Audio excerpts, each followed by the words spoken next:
Hey guys, tonight, we're easing into something truly tender. Picture this Jesus robed in calm light, waiting beside a gentle stream that winds its way through a grove of whispering trees. The stars blink slowly above, like they've been watching this same scene unfold since time first curled around itself. The water moves without hurry, and every ripple sounds like a page being softly turned in an old sacred book. Jesus is sitting on a mossy stone, warm from moonlight, as if creation itself wanted to prepare a seat just for him.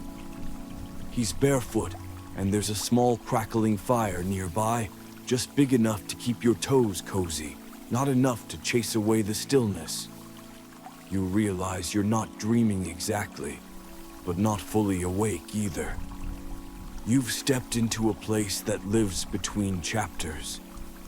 He looks up when you arrive, as if he's known your soul's footsteps longer than you've had them. And then he smiles. Not the kind that expects something in return. It's the smile of someone who's seen every moment you regret, every choice you'd rewrite, and loves you precisely in the places you thought were unlovable. The breeze catches his hair, and even the shadows lean in to listen. Unless you've got wings, or your soul already signed the guest book at the pearly gates, he says with a chuckle, gesturing for you to sit beside him. There's enough room on the stone for both of you. So before you get comfortable, take a moment to like the video and subscribe, but only if you genuinely enjoy what I do here. And if you're listening from somewhere quiet or beautiful, or even if you're just curled up in a blanket with drop your location and local time in the comments below. I love seeing how far these stories drift. Now dim the lights, maybe turn on a fan for that soft background hum, and let's ease into tonight's journey together. Jesus leans forward, picks up a scroll that looks like it's been wrapped and unwrapped 1,000 times, and begins to read, not loudly, but in the kind of voice that makes your heart lean closer.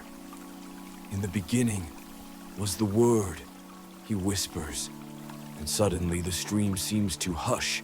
The fire crackles a bit softer, and your shoulders drop the burden they've been carrying.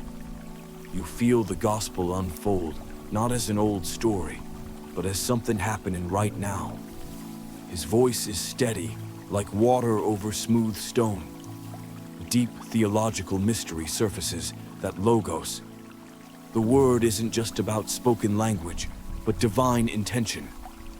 Living thought, reality sung into being. The Word was God, he says, and it's not academic, it's intimate, like he's telling you that you were dreamt into being by love itself. Nearby, a cricket chirps as if on cue. Jesus tilts his head and jokes.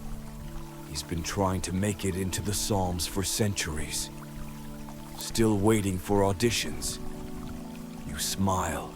The air is light with small laughter, and it doesn't feel like blasphemy. It feels like heaven's version of a wink. Jesus looks over to a small frog sitting like a wide-eyed deacon on a lily pad. He's the usher tonight. Don't fall asleep too fast. He gets offended. He teases, grinning. The story continues, but now it's stitched with layers of wonder. Jesus pauses on one line, fingers resting gently on the parchment. And the light shone in darkness, and the darkness did not overcome it.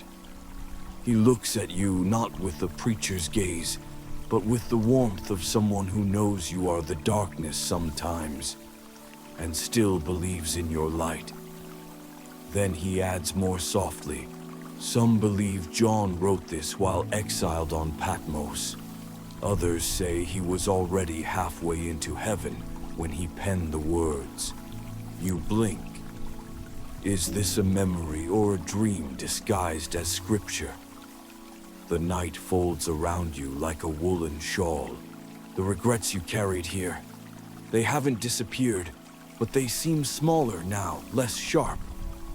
Jesus reaches toward the stream, letting his fingers drift across the surface. The water reflects your face, and it looks softer somehow.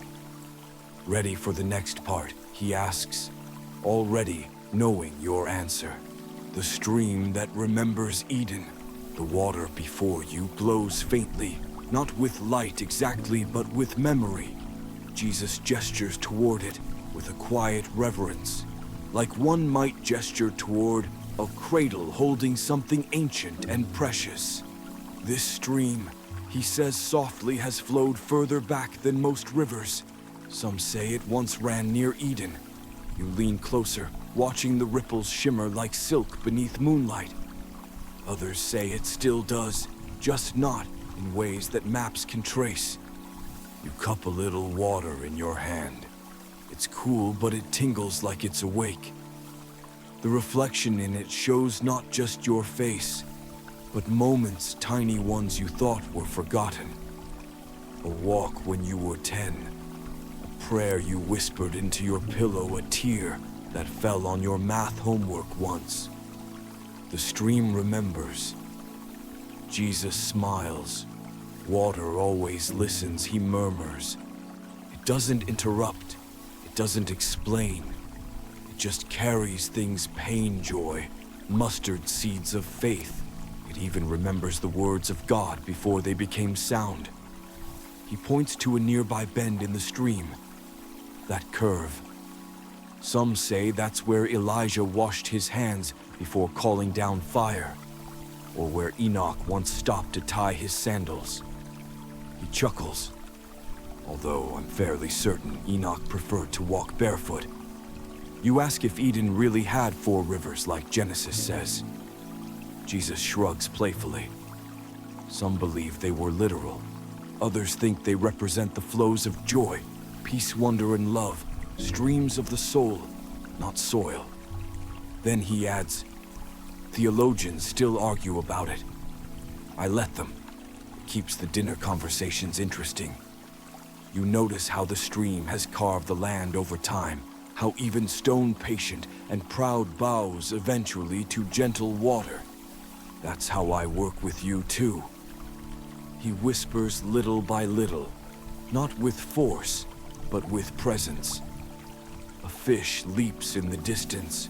It's small silver and looks vaguely annoyed. Jesus laughs. That one thinks he's Jonah reincarnated. Keeps trying to swim upstream into sermons. You both watch it disappear again beneath the mirrored sky. The stream begins humming a quiet, watery tune. And then Jesus leans in. When I said living water, I didn't mean it poetically.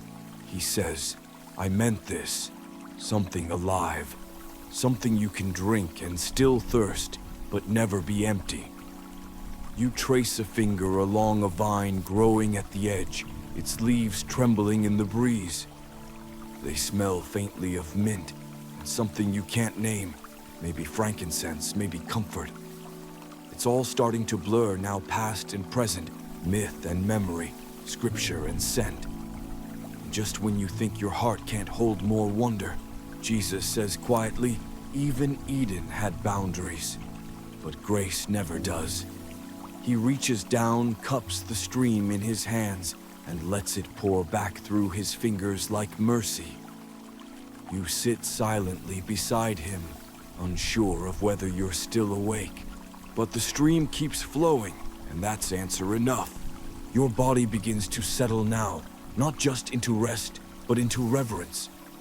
Beneath you is a stone, cool, rounded, and smooth, as if it had once been a pillow for prophets. You shift slightly, noticing the indentations shaped by years of kneeling.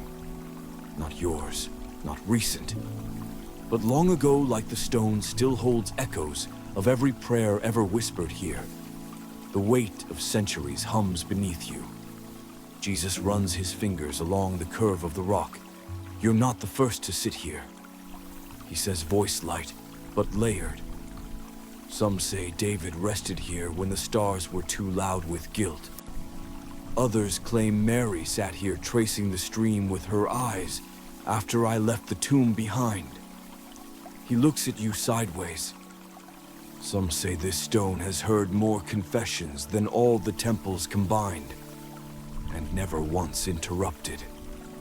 You lean back slightly, exhaling the kind of breath that carries old regrets out with it. The kind of breath you didn't know you'd been holding for months.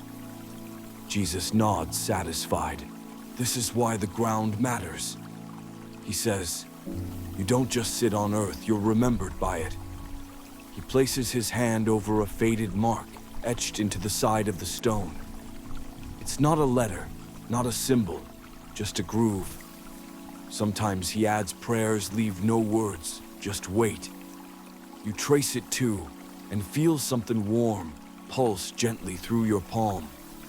Not power exactly, more like presence.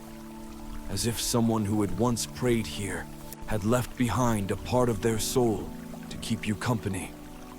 You half expect to hear them whisper, but all you get is the soothing rustle of leaves, the faint bubble of water, and the quiet rhythm of your own heartbeat. Then Jesus tilts his head. Scholars argue whether the mountain where I prayed was literal or poetic. He says, eyes twinkling. Some say it was just a hillside. Some think it was inside me all along. He shrugs with a chuckle. It's like trying to find the blueprint for peace, helpful, but not the point. You smile. The humor is gentle, like a breeze tugging at heavy curtains. A squirrel nearby drops a twig with a dramatic thud, as if offended that no one is listening to his sermon. Jesus smirks. He thinks he's the guardian of sacred places.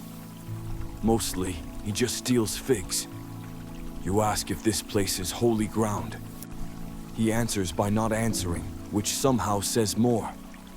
Instead, he leans forward, places his palm against the rock, and whispers. Even the stones will cry out. You think of all the nights you wept into a pillow, wondering if God heard. And now here you are sitting on a stone that once wept too, and now listens better than most people do.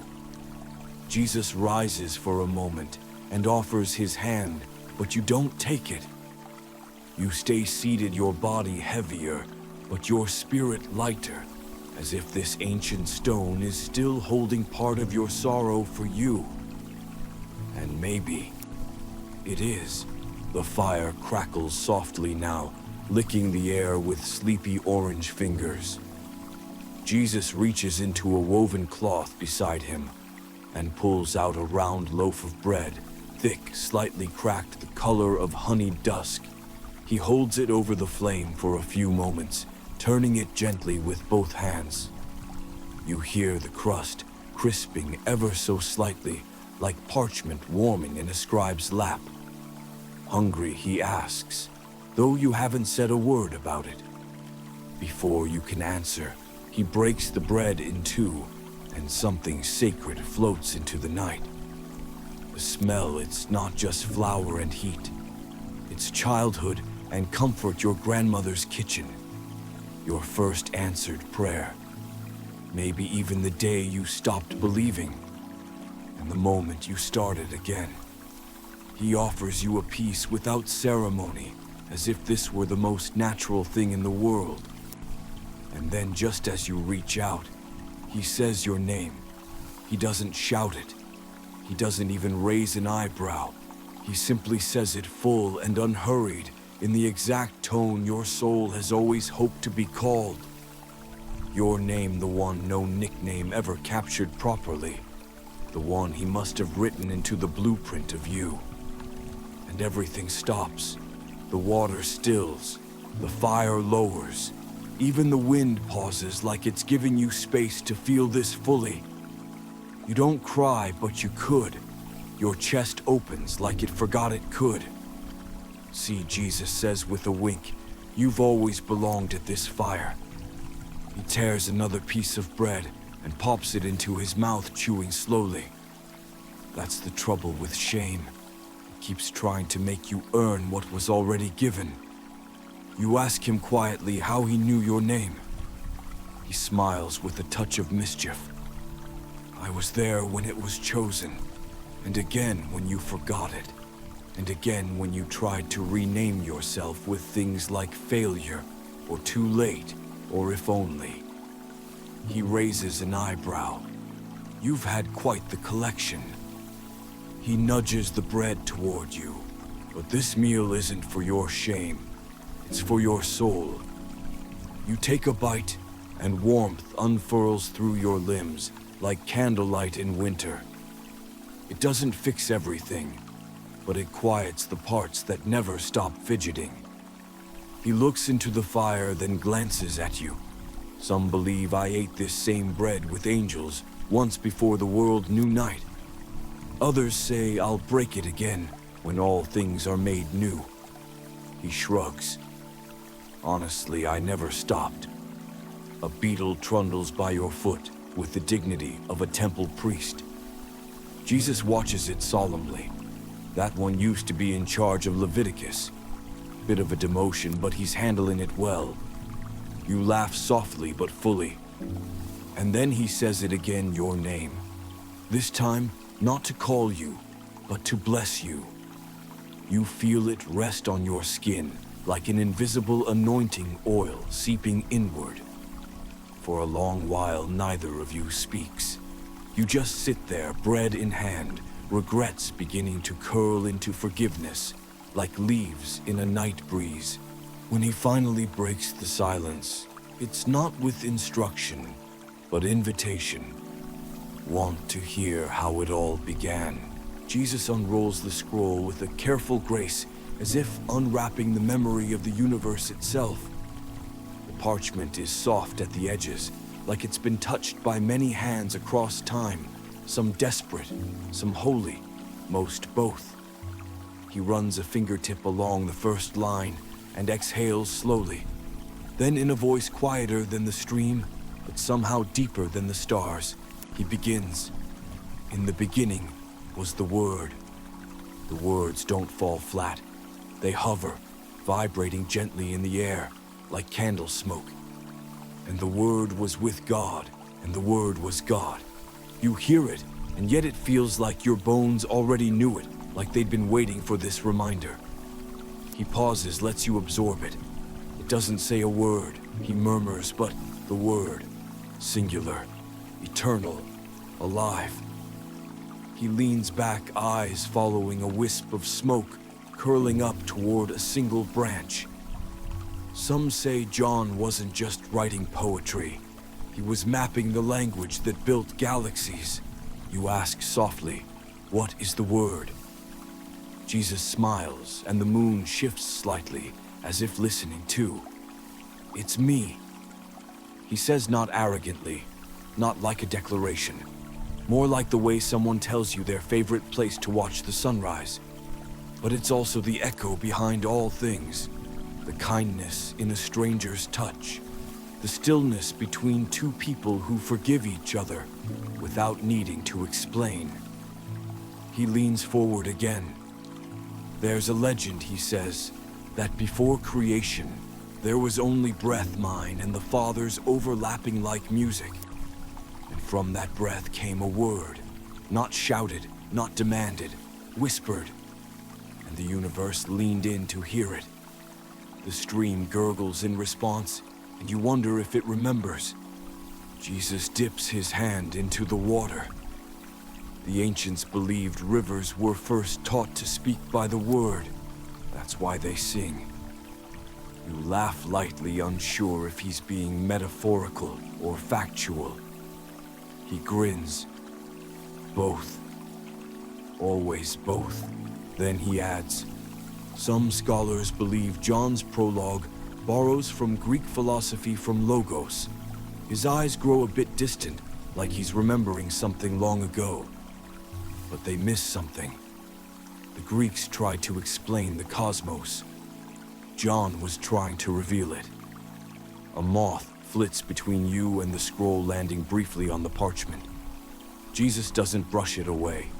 He's always late. He whispers, but he brings good questions. And then he says something that lodges itself deep inside you. The word doesn't just precede time, it speaks through yours. Even your worst hour still echoes with it. Softly, yes, but not silently. You think back to moments when you nearly gave up. Nights curled in regret, pages of your life you wanted to burn. But maybe those weren't blank spaces. Maybe the word was just writing in invisible ink, waiting for moonlight. Jesus rolls the scroll gently closed. We've only just begun, he says, but already the world is changing again. The night grows softer, as if even the stars are settling in for the story. Jesus looks toward the bend in the stream, where moonlight pools like silver oil, and he gestures for you to follow. You rise barefoot now, toes sinking into damp earth. The sand along the edge sparkles faintly, like it's been kissed by something not entirely of this world. Careful where you step, Jesus says, half whisper, half laugh. The angels were here earlier. They leave quiet prints. You look down, and indeed see faint indentations, shapes, like elongated toes, some with delicate swirls, others almost feathered. They don't feel holy in a terrifying way, more like footprints left by friends who didn't want to wake you. Do angels walk, you ask? They do when they miss the feel of dirt. He answers, you kneel to trace one of the prints with your finger, and it hums faintly, like a harp string vibrating under your skin. Jesus nods, watching you. These ones came when I was fasting once, he murmurs. Didn't say much, just stood in the trees. Made the birds nervous. He grins. Angels are rarely dramatic. That's humans' job. He picks up a small flat stone and skips it once across the water. It lands beside a wider print, too wide, too graceful. You realize it's shaped like a wing, pressed gently to the soil. Jesus sees your wonder. Some believe angels leave no trace. He says, voice mellow. Others say the earth remembers them in dreams. He shrugs. I say it doesn't matter either way you believed for a second. It's enough to open something. Theological whispers swirl with the wind. There's a rabbinic tale. He continues about how every person is assigned two angels, one that records your kindness, and one that whispers your name every morning before you wake. Only one of them is good at singing. You chuckle softly, imagining an angel tone deaf but full of heart. Jesus stops walking and kneels beside a particularly deep print. Here, he says, brushing the dust with his sleeve. This one watched me weep in Gethsemane. Didn't know what to say, just wept too. His voice catches slightly, not in sorrow, but in memory. Cricket chirps. Jesus pauses, then whispers. The dust of the ground remembers more than we do, even the bits we try to forget, especially those. He stands, dusts off his hands, and adds, the same dust God formed Adam from, which means maybe these prints are echoes of Eden too. You walk together in silence for a few minutes. Your steps fall near the angelic ones never on them. The stream gurgles a little louder, like it's trying to join the conversation, but doesn't know where to begin. Suddenly, Jesus stops and leans in close, his breath warm against your ear. Want to hear something wild? He asks. Some scholars think angel footprints only appear for people carrying unspoken prayers, that they show up when you need to feel accompanied. He tilts his head toward the prints. Looks like you've had company for longer than you thought. You glance behind you, half expecting the prints to disappear. They don't. And the soil beneath your feet begins to feel less like earth and more like memory. You return to the fire and notice something strange. Its flame hasn't shrunk, despite the logs having nearly disappeared. Jesus stirs it gently with a stick, and instead of sparks, soft glows rise upward like fireflies made of scripture. The flame is steady, not hungry. It doesn't devour the wood, it dances with it. He reaches into a small leather pouch and pulls out a tiny oil lamp shaped like a curled leaf. "Want to see a story?" he asks, already dripping a few golden drops into the bowl. The oil smells faintly of almond and something older, maybe myrrh, maybe moonlight. With a flick of his finger, the lamp ignites. The flame is quiet, almost reverent. It casts no shadows, only warmth. Jesus holds it up between you. This kind of lamp, he says, was used by widows and prophets. It's the kind that doesn't burn out when the light isn't yours to begin with. You think of the parable, the 10 virgins and their lamps. Jesus nods knowingly. Yes, that one. 5 brought extra oil, 5 didn't. Everyone remembers the ending, but few ask why the wise ones had extra oil. He pauses. Some say it wasn't oil at all. Some believe it was hope. He sets the lamp down, and the flame doesn't flicker, not even as the breeze sighs around it. The real miracle, he says, isn't the burning. It's the staying lit when everything around says you should have gone dark by now. You watch the fire and the lamp glow beside each other, twin suns in miniature. In the temple, Jesus continues, there was a lamp that was never to be extinguished, ne'er tamed the eternal flame. But no one talks about the people who kept it going. Quiet hands, midnight refills. Their names weren't recorded, but heaven knows them well. He reaches out and touches the side of the oil lamp. Some scholars argue whether I was referencing that tradition in Matthew, whether I meant literal oil or spiritual readiness. He leans closer, whispers I meant both, and neither, and more. You glance at the lamp again. Its light is golden, soft, unwavering. Jesus tilts his head. You've had lamps too, you know, he says. Moments you stayed kind when cruelty was easier. Times you forgave when no one asked. Each one oil. He grins. You didn't even know you were stockpiling it. The flame flickers once, then steadies again. There's a scroll, he says, suddenly lost to time, that claimed oil lamps hum if held during a true act of mercy. Probably apocryphal. But wouldn't it be lovely if it were true? You imagine its small lamps buzzing with joy in the pockets of the kind-hearted, unnoticed by most. Jesus watches your face and chuckles. You just pictured one under a grandma's apron, didn't you? You laugh, nodding. He picks up the lamp, cradling it like something alive. Regret, he says, is a thief of light. But grace is the oil you forgot you had. He places the lamp beside you. Keep this one burning tonight. He says, let it remind you that the flame isn't your job, it's your gift. And with that, the lamp begins to glow, just a little brighter. Jesus reaches once more into the satchel beside him and pulls out another scroll larger. Older, wrapped in a cord, dyed the soft red of pomegranate skin. As he unties it, the air subtly shifts. You swear you can hear the parchment sigh like it's been asleep for 1,000 years and is only now waking up. Light begins to glimmer faintly from between the folds, not bright or blinding, but gentle like the light behind closed eyes in morning. This one, he whispers, doesn't always show up. He smiles. Some nights it waits for someone who really needs to see it. You lean forward, curious. As Jesus slowly unrolls the scroll, its text doesn't stay still. The letters shimmer, rearrange drift like golden ash in a breeze.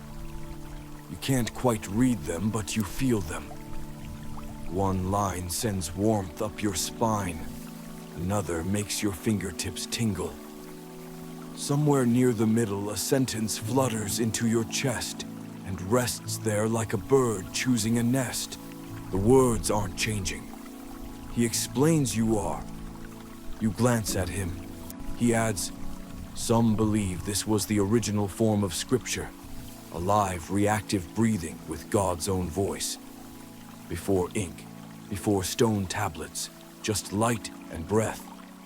He exhales deeply, and one of the letters near the bottom glows brighter. You try to ask how it works, but the question floats away before reaching your mouth. The scroll seems to respond to your thoughts before you can form them. You think of loneliness, it offers a line that feels like a warm hand in yours. You think of guilt, it writes a sentence that tastes like water after a long walk through silence. There are passages in John. Jesus says, still watching the glowing scroll that scholars call high Christology. Places where I'm revealed as more than man, more than teacher.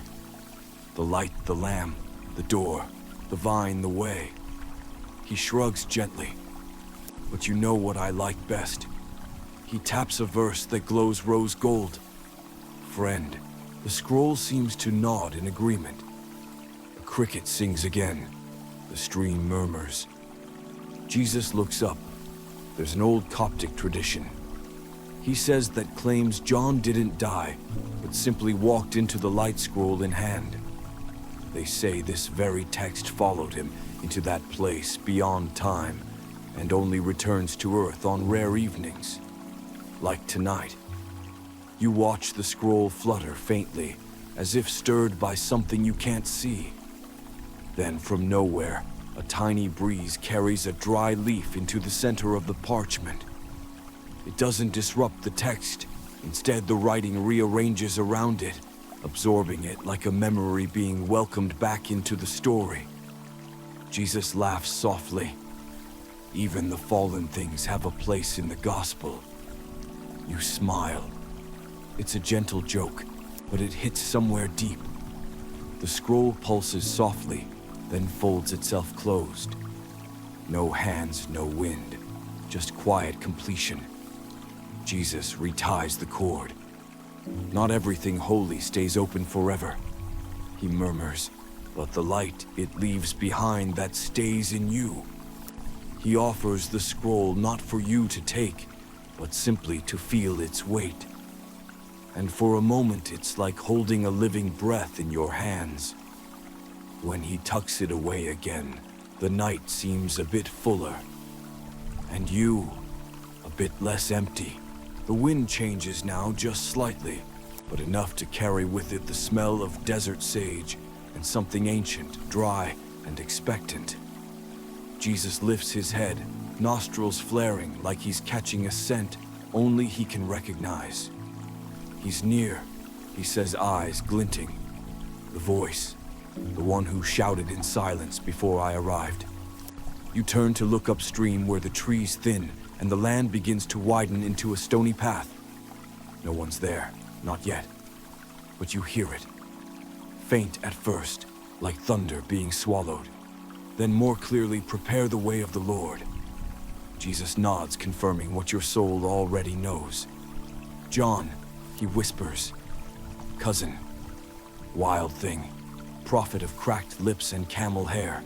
You'd have liked him. He didn't use soft words, but his silences were sacred. He stands now walking slowly toward the edge of the stream, where reeds sway like a congregation in prayer. Some believe he was the last of the true prophets, he says. Others think he was the first true mirror, showing people who they were before they bathed in regret. You ask if he was ever afraid. Jesus smiles faintly. Only of silence, he says. He feared the day people would stop listening. Not to him, but to the stillness that came after his voice. He gestures to the sky. He shouted in deserts so heaven could echo in hearts. You imagine John standing alone beneath an endless sun, hair-tangled eyes, fierce heart full. Not polite, not easy, but good. A man who knew the wilderness, not as exile, but as home. There's an apocryphal tradition, Jesus says, that John once tried to remain silent for a full year to listen better. But the rocks kept screaming until he spoke again. He chuckles. Turns out even the stones needed his voice. He turns toward you, expression softening. You know, people remember his warnings, but not his laughter. He laughed like a waterfall, loud and holy and surprising. Jesus crouches, scooping water in his palm and letting it trickle through his fingers. When he baptized me, the river held its breath. It recognized its master had entered. You ask about that moment, what it felt like. Jesus doesn't describe the dove. He doesn't quote the heavens. Instead, he says quietly, it felt like being seen by eternity, and loved still. You sit beside him again, and the wilderness seems to edge closer, just at the border of the story. Somewhere a hawk cries in the dark. The sound doesn't pierce the calm, it deepens it.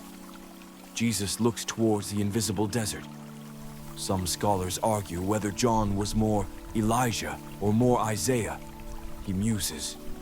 But I say he was neither. He was the pause before a song. Then he leans close, his voice suddenly low and warm.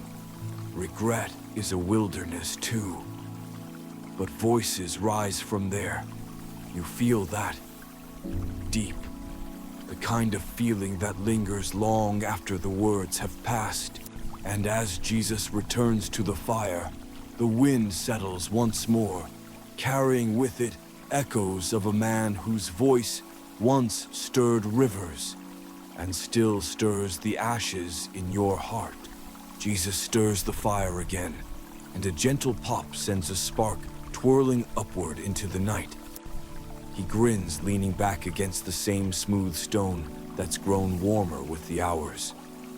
Let me tell you about a wedding. He begins like someone about to unwrap a memory, tied with both joy and mystery. You settle in closer. It was in Cana, he says. Small town, too many cousins. The kind of wedding where the goats outnumber the guests, but everyone dances anyway. You laugh, he winks. They ran out of wine, which, trust me, is the kind of crisis that makes old ladies weep and grooms disappear. He pauses, hands behind his head, eyes toward the stars. My mother nudged me. You know that nudge, don't you? The one that says, I know you're divine, but I also changed your diapers. He chuckles. She didn't say what to do. She didn't have to. You ask why he chose that moment, why wine of all things. Jesus turns his gaze to you. Because joy matters. He says, because celebration is not less holy than silence.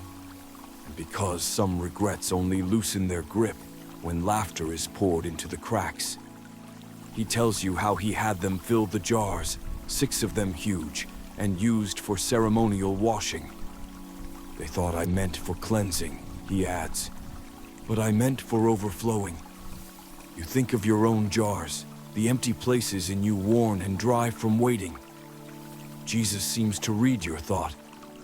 Sometimes you don't need new vessels, he says. You need a new substance. He gestures to the stream where moonlight dances across the surface like spilled light. Water became wine that day, he whispers. But more than that, fear became delight. Obligation became dancing. Delay became miracle. There's a tradition, he tells you, passed down quietly, that one of the guests at Cana was a man on the verge of walking away from his family. That he'd packed a bag the night before, planning to leave after dessert. But he tasted the new wine and stayed. Some believe he later became a deacon, Jesus adds. Others say he just learned to show up again. You smile. The transformation wasn't just in the drink, it was in the room, the mood, the people. A raccoon scuttles by, pausing dramatically to sniff a fig. Jesus watches it, then whispers that one's been trying to crash weddings for centuries. Keeps hoping someone leaves cake unattended.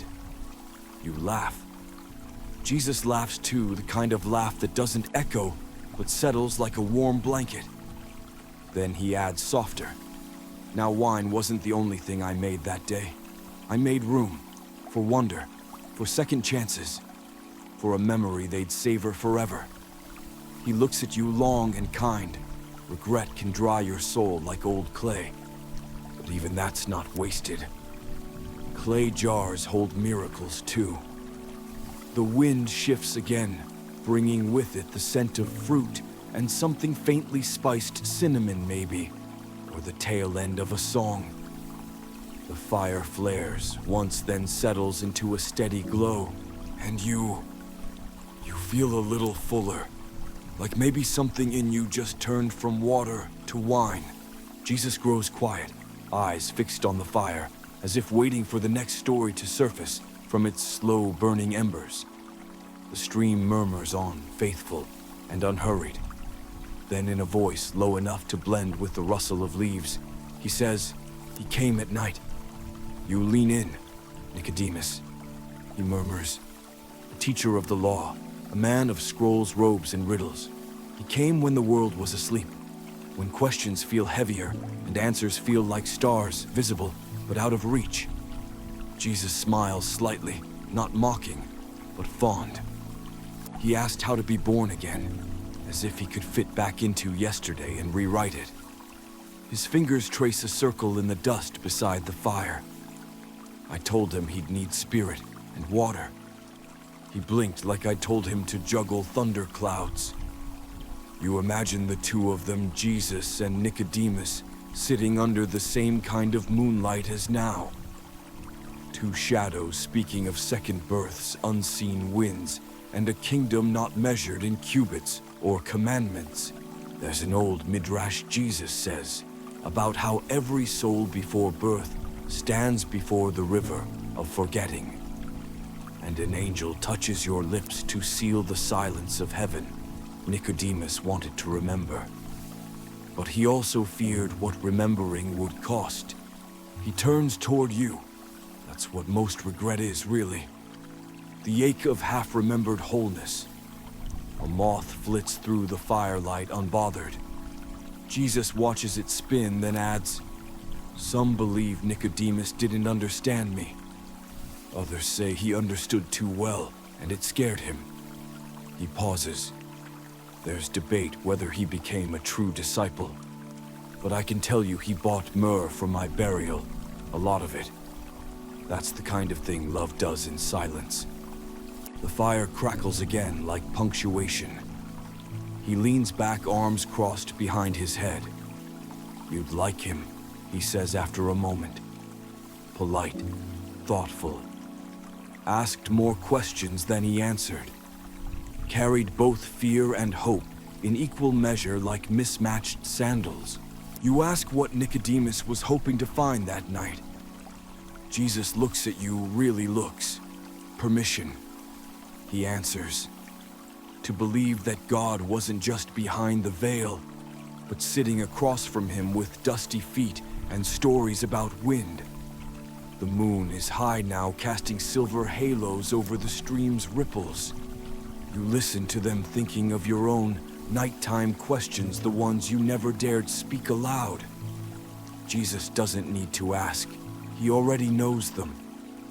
He reaches toward the fire and cups his hands, drawing out a small flame.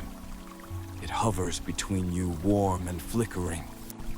Faith, he whispers, sometimes looks like sneaking out after dark, just to ask what your heart's been shouting in daylight.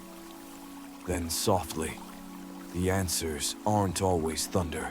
Sometimes they're firelight and a name spoken gently in the dark.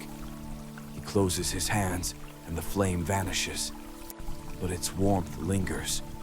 So does the memory of Nicodemus. Quiet, curious, afraid, brave. Maybe like you, and somewhere nearby an owl calls a lonely ancient sound. Like a prayer that hasn't been answered yet, but knows it's been heard. A soft breeze brushes past your face, not cold, not warm, but steady like a hand brushing your hair back as your mother might have done in childhood. It curls through the reeds and dips across the water, then lifts again into the canopy of trees above. Jesus watches it with affection. That wind, he says, has been following you for years. You blink, the same wind, he nods. Not a weather pattern, not atmosphere, spirit. His gaze turns skyward, eyes reflecting stars. In Hebrew, the word is ruach. It means breath, wind, spirit. The same breath that hovered over the waters in Genesis. The same breath that gave Adam his first gasp. And the same that moved through Nicodemus's confusion under that moon. Close your eyes listening to it now with new ears. It's not whistling, it's whispering. Not in language you recognize, but in feeling, comfort, remembrance, presence. Jesus leans back against the stone, tilting his head thoughtfully. Scholars have argued for centuries what I meant when I said, the wind blows wherever it pleases. You hear its sound, but you cannot tell where it comes from or where it is going. He glances at you, but you understand, don't you? Now sitting here. You nod slowly. You do. There's something honest in this wind, something that doesn't demand but invites. There's an ancient tale he continues told by desert mystics.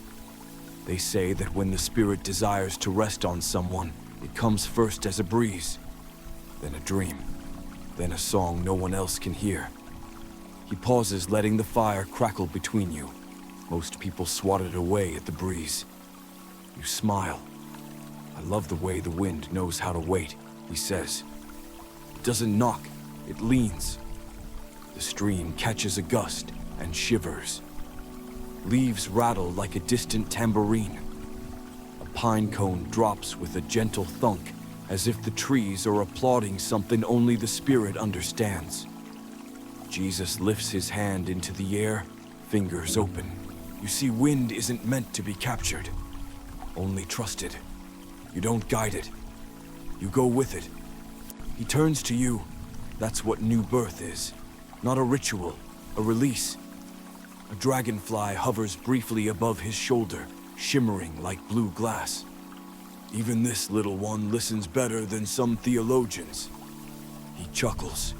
You feel something inside you stir, like a page being turned or a long-held breath finally released. Jesus smiles, watching your stillness. You could have taught that to Nicodemus. I think he would have liked the dragonfly.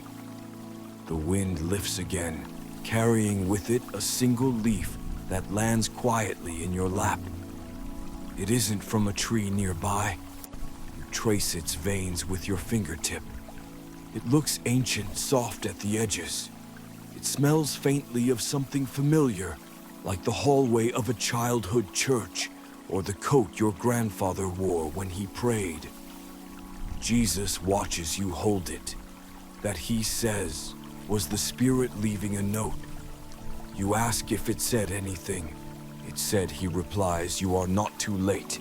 The breeze softens now, curling like incense between the trees as Jesus rises to his feet. Walk with me, he says gently, and you follow without hesitation, each step muffled by moss and midnight. Soon the path narrows, opening to a shallow dip in the land where the stream stills into a quiet pool. Beside it stands an old stone well, half covered by ivy and crowned with the faint smell of memory. A rope dangles loosely from a leaning beam, and the bucket below reflects stars like it's holding a piece of the sky. Jesus stops beside it and rests his hand on the edge. Jacob dug this one, he says. But it wasn't the well that made history. His fingers brush a worn groove in the stone, as if remembering a gesture older than time. It was the woman. You know this story, but not like this. She came at noon. He continues, when the sun burned and the world avoided her. Not because she liked heat, but because she was tired of whispers. His eyes grow distant. 5 husbands, 1 shadow of a home, thirst deeper than the well could ever touch. He looks down into the water, and still, she came. You ask him why he waited for her. Because the world saw a scandal, he answers. But I saw a spark. He draws a line in the dirt with his sandal. Some traditions say she had no name. Others say she was called Fotini, the enlightened one. He smiles. Not because she was perfect, but because she asked. You imagine her face lined by sun, marked by shame, yet lit by the shock of being seen and not condemned.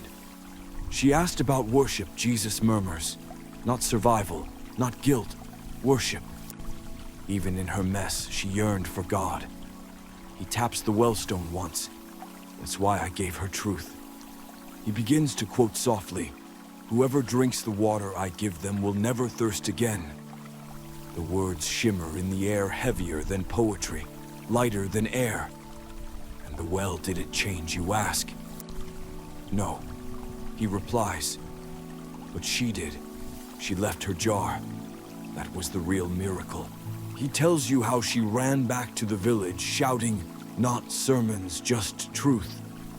Come see a man who told me everything I ever did." You can hear her voice in your mind, trembling, laughing alive.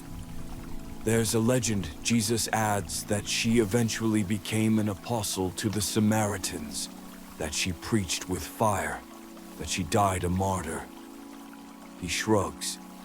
Or maybe she just kept drawing water for others, with a story no one could shut down. A raccoon rustles nearby, knocking a pebble into the well. The ripple glimmers. Jesus chuckles. He's hoping for fish. Still doesn't understand how wells work. You both laugh and the joy hangs light and sacred. Then he turns serious again. Your regrets, he says, are like her jar. Heavy, familiar, necessary maybe, but not eternal. He steps aside and motions for you to approach the well. Go on, he whispers. You kneel. You feel the weight of what you've carried. And in that moment, you decide maybe you can leave it here. When you rise again, your hands are empty, and the stars above seem just a little closer. Jesus leads you away from the well, back along the stream's quiet path. The fire is distant now, just a warm flicker behind the trees. The air feels wider here, like the edge of something open. Ahead, the forest thins into gentle hills, bathed in moonlight. At the crest of one rise, he stops and gestures forward. Look, he says. Before you stretch soft fields, quiet silver green in the dark, swaying not with wind, but something deeper. They look like wheat, but there's no season, no planting rows, no fences, just abundance, wild and free. These Jesus whispers are mercy fields. You step forward slowly. The grass brushes your ankles, cool and alive. They're not harvested like grain, he says. They're gathered like forgiveness, not by scythe, but by surrender. You ask who planted them. Some say angels. He replies, others say every time someone forgives, without being asked, a stalk grows. When someone weeps without bitterness, when someone blesses the one who broke them, mercy grows wild in such places. He kneels and runs his hand over the tops of the crop. This is what I meant when I said, look, the fields are white for harvest. Not food, people, readiness, the ache that leans toward grace. He plucks a single blade and holds it up. Some theologians think I meant urgency, that time was short. But some mystics believe the harvest wasn't about time at all, but willingness. That mercy waits patiently until the heart is ready to be gathered. You kneel beside him, hands buried in the soft earth. It's rich and loamy, though you don't recall seeing anyone till it. There's a Coptic fable. He says that mercy, once asked God if it could wear a face. And God said, "Yours is already the face of those who have nothing left to give, but give anyway." You look again at the field. It moves now, not like crops swaying, but like people walking.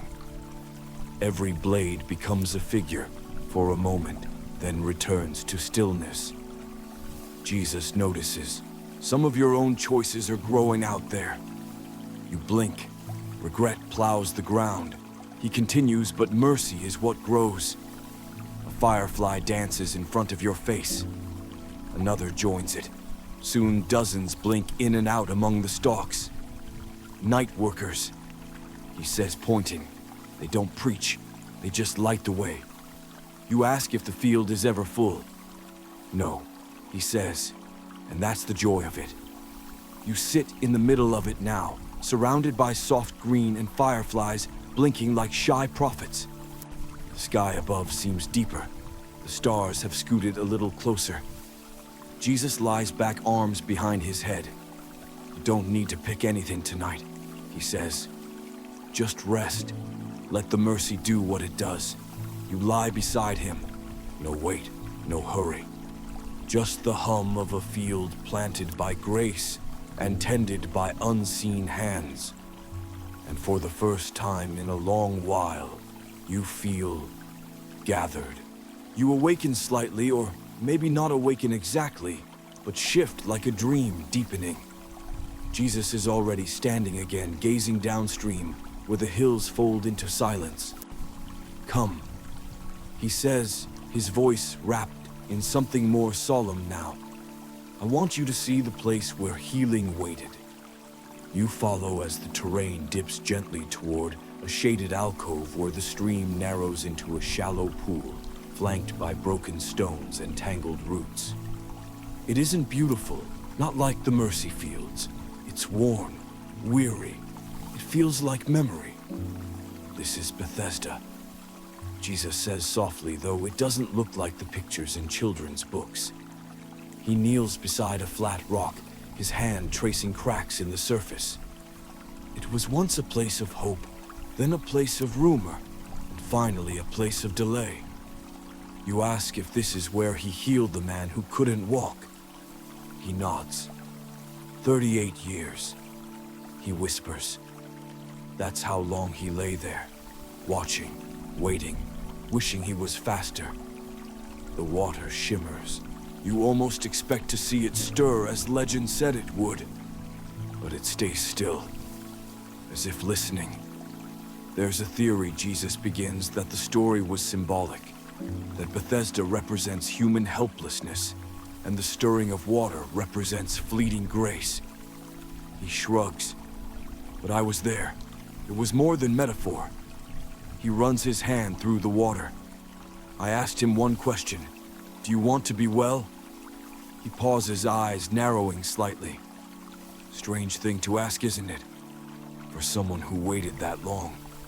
You think of all the ways you've waited unmoving, not because you couldn't move, but because you weren't sure you were allowed to. I didn't tell him to earn it, Jesus says. I just told him to stand. Grace outruns logic. You sit beside him. The stones here are sharp in places, uncomfortable. Many regrets live here. He continues like moss between the cracks.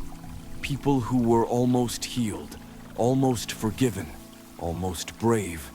Then he leans closer and says gently, You've waited beside pools too, waiting for someone else to lift you, for the moment to be right, for permission. He picks up a small pebble and tosses it into the water. It skips once, twice, and then sinks. Some never get in. But I'm telling you now, you don't have to wait for the water to stir. You feel something shift inside, not dramatically, but like a knot beginning to loosen. There's a lesser-known story, he adds, that after I healed him, others gathered at the pool, not to be cured, but to remember what it looked like when waiting finally ended. A squirrel skitters down a nearby branch, nearly falling in. Jesus raises a brow. He's pretending to be paralyzed for sympathy. Don't fall for it. You both laugh, and even the pool seems to brighten a little. Jesus stands and brushes the dust from his hands. Some healing begins before you move, just by deciding you're not forgotten. He looks at you, eyes clear and tender. So do you want to be well? The wind doesn't answer. The water doesn't stir. But something in you does. You walk with Jesus back along the stream, where fireflies still blink like forgotten punctuation in an ancient letter. He hums a little tune, half lullaby, half hymn, something without lyrics, but familiar somehow.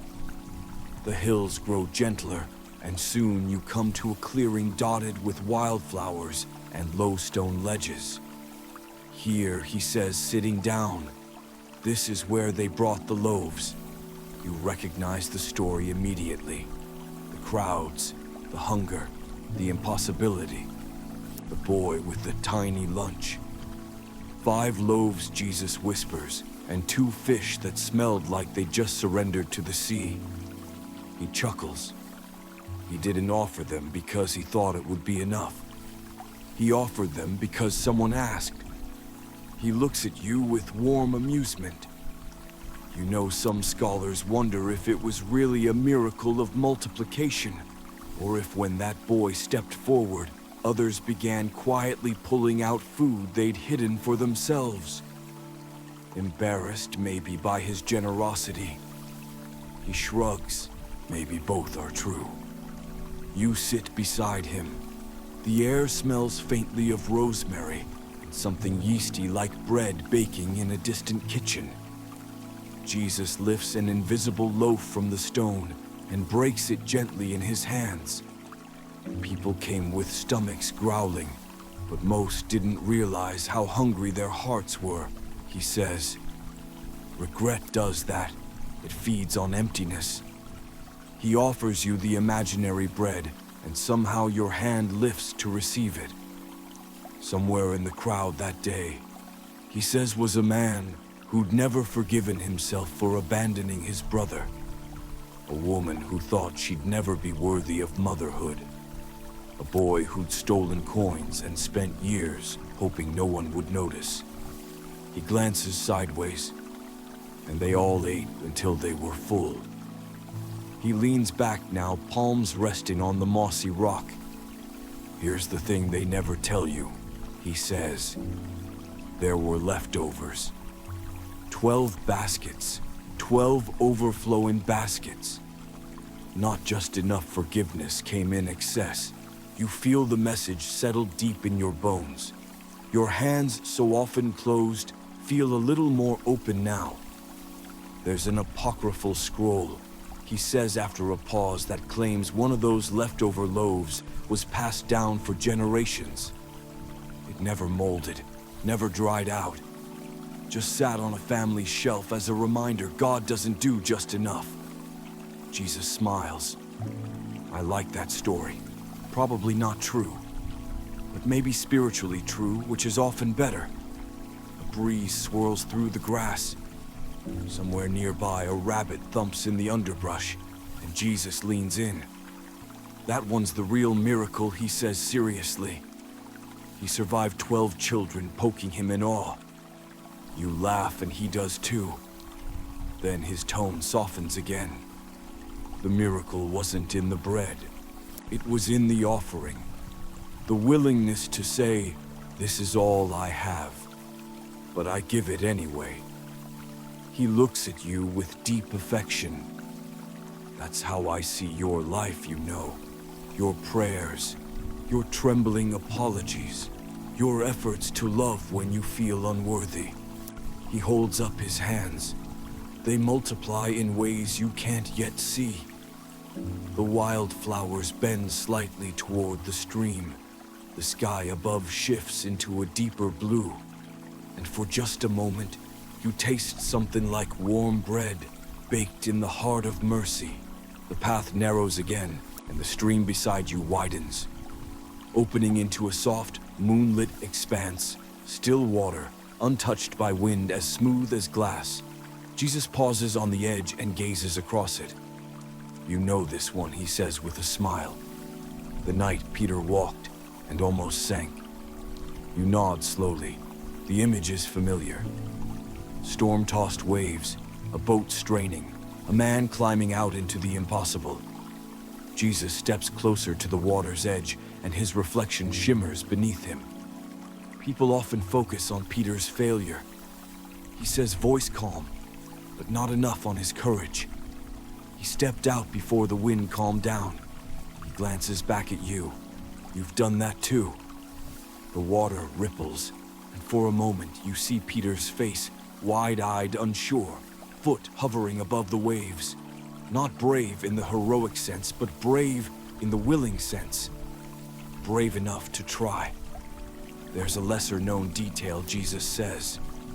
The word used for doubt in that passage. It doesn't mean disbelief. It means divided focus. He steps onto the water now, not dramatically, not for show, just quietly. The ripples part under his soles like obedient whispers. He didn't sink because he stopped believing in me. He sank because he started believing in everything else too. You let the thoughts settle. Storms shout, doubt whispers. But both pull. Jesus continues. And regret is when you believe the water more than the voice. You step forward until your toes touch the stream. It's warm, alive. It feels more like memory than moisture. There's a story from the early church, he says, walking a gentle circle atop the surface. That Peter used to take long walks near the Sea of Galilee, even in old age. Not to walk on water again, but just to remember that even sinking can be sacred when it brings you closer. A small fish leaps beside him, lands with a satisfied splash. Jesus grins. That one thinks he saved Peter. You laugh. Jesus offers his hand, not because you're sinking, but because he enjoys walking beside you. He steps lightly back onto the shore, water barely disturbed, and sits cross-legged in the grass. Faith isn't certainty, he says. It's choosing to step, even when the storm says stay. He picks up a stone and skips it across the surface. You'll doubt again. That's okay. Even oceans recognize the feet of the one who's loved. The stone skips 7 times. You ask if he was ever afraid of sinking. He looks at you not with denial, but honesty. I felt the pull, but love always keeps me above. You sit beside him now, and the stream feels like a friend.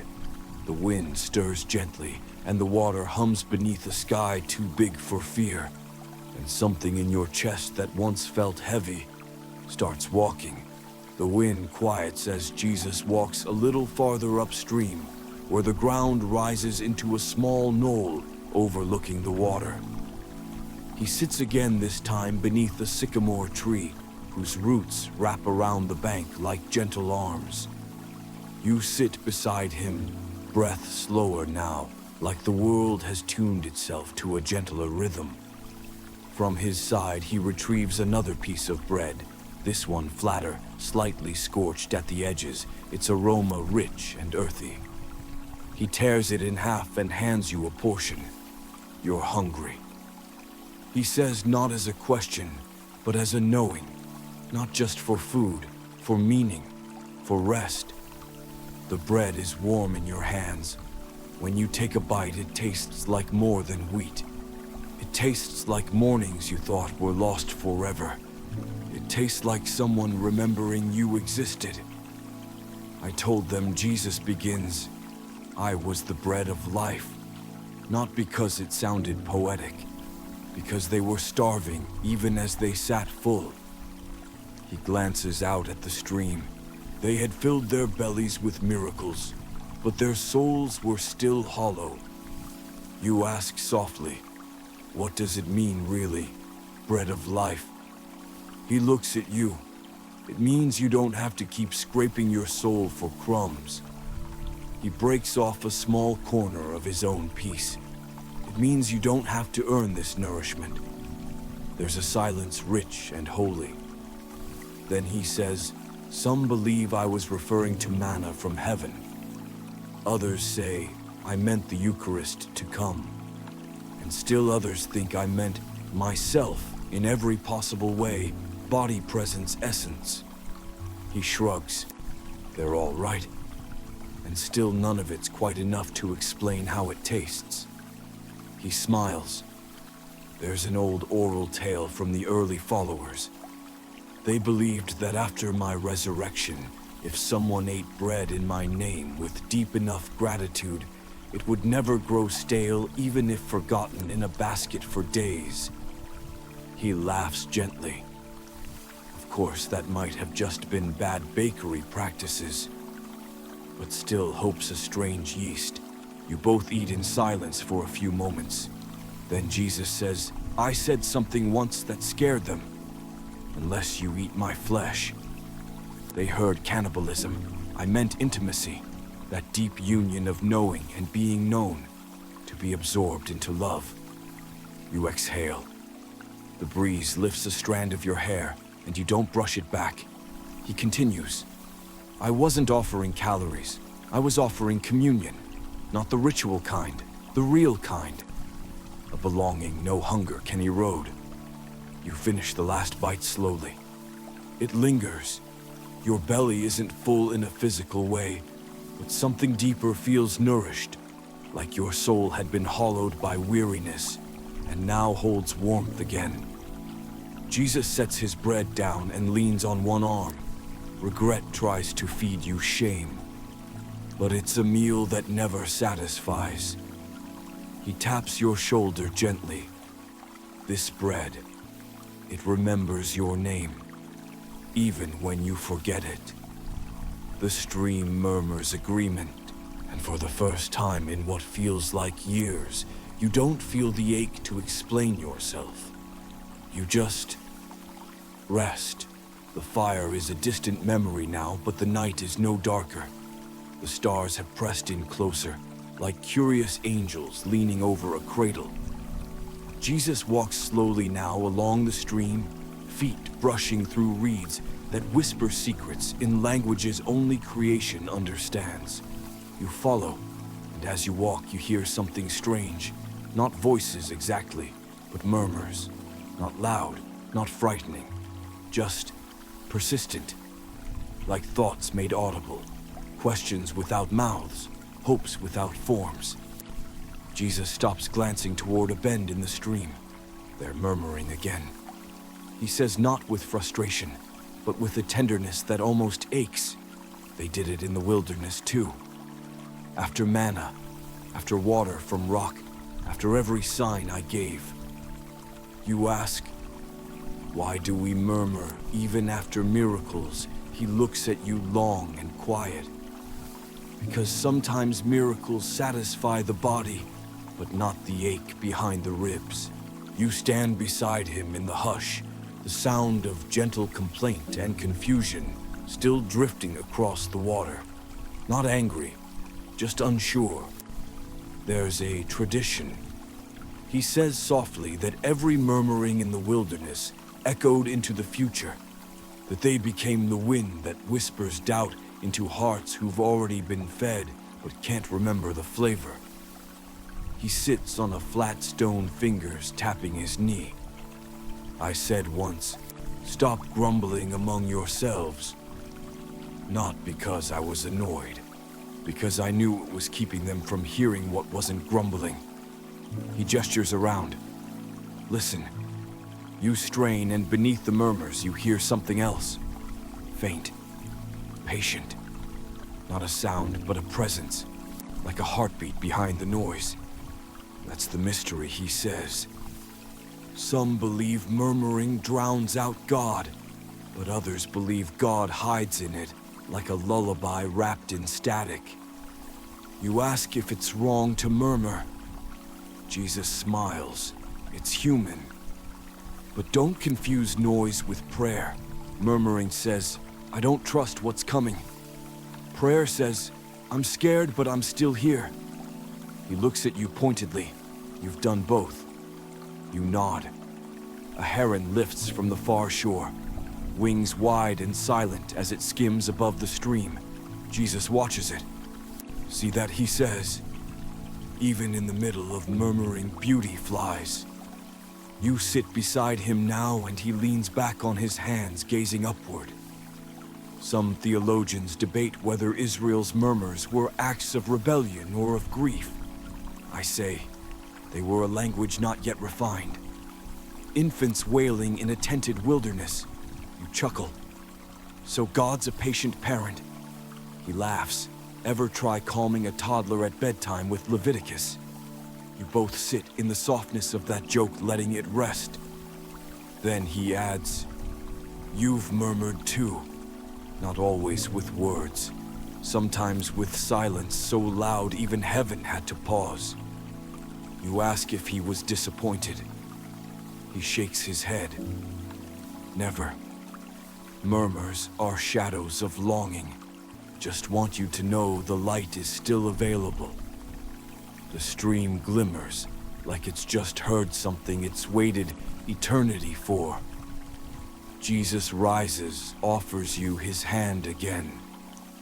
Come, let's find the place where murmurs end and music begins.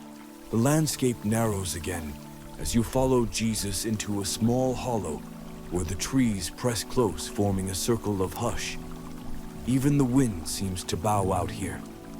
The stream slows to a near standstill, barely moving, as if reluctant to make even the softest ripple. This, Jesus says, lowering his voice, is where I whispered. You sit beside him on a bed of moss, where the ground feels unusually soft, like someone had been kneeling here, or weeping, or both. He looks at you gently. It happened when they brought her to me, the woman caught in the act. You know the one. You do. The scene unrolls in your mind. The crowd, the stones, the fury disguised as righteousness. They wanted me loud. He continues. They wanted thunder, judgment, justice.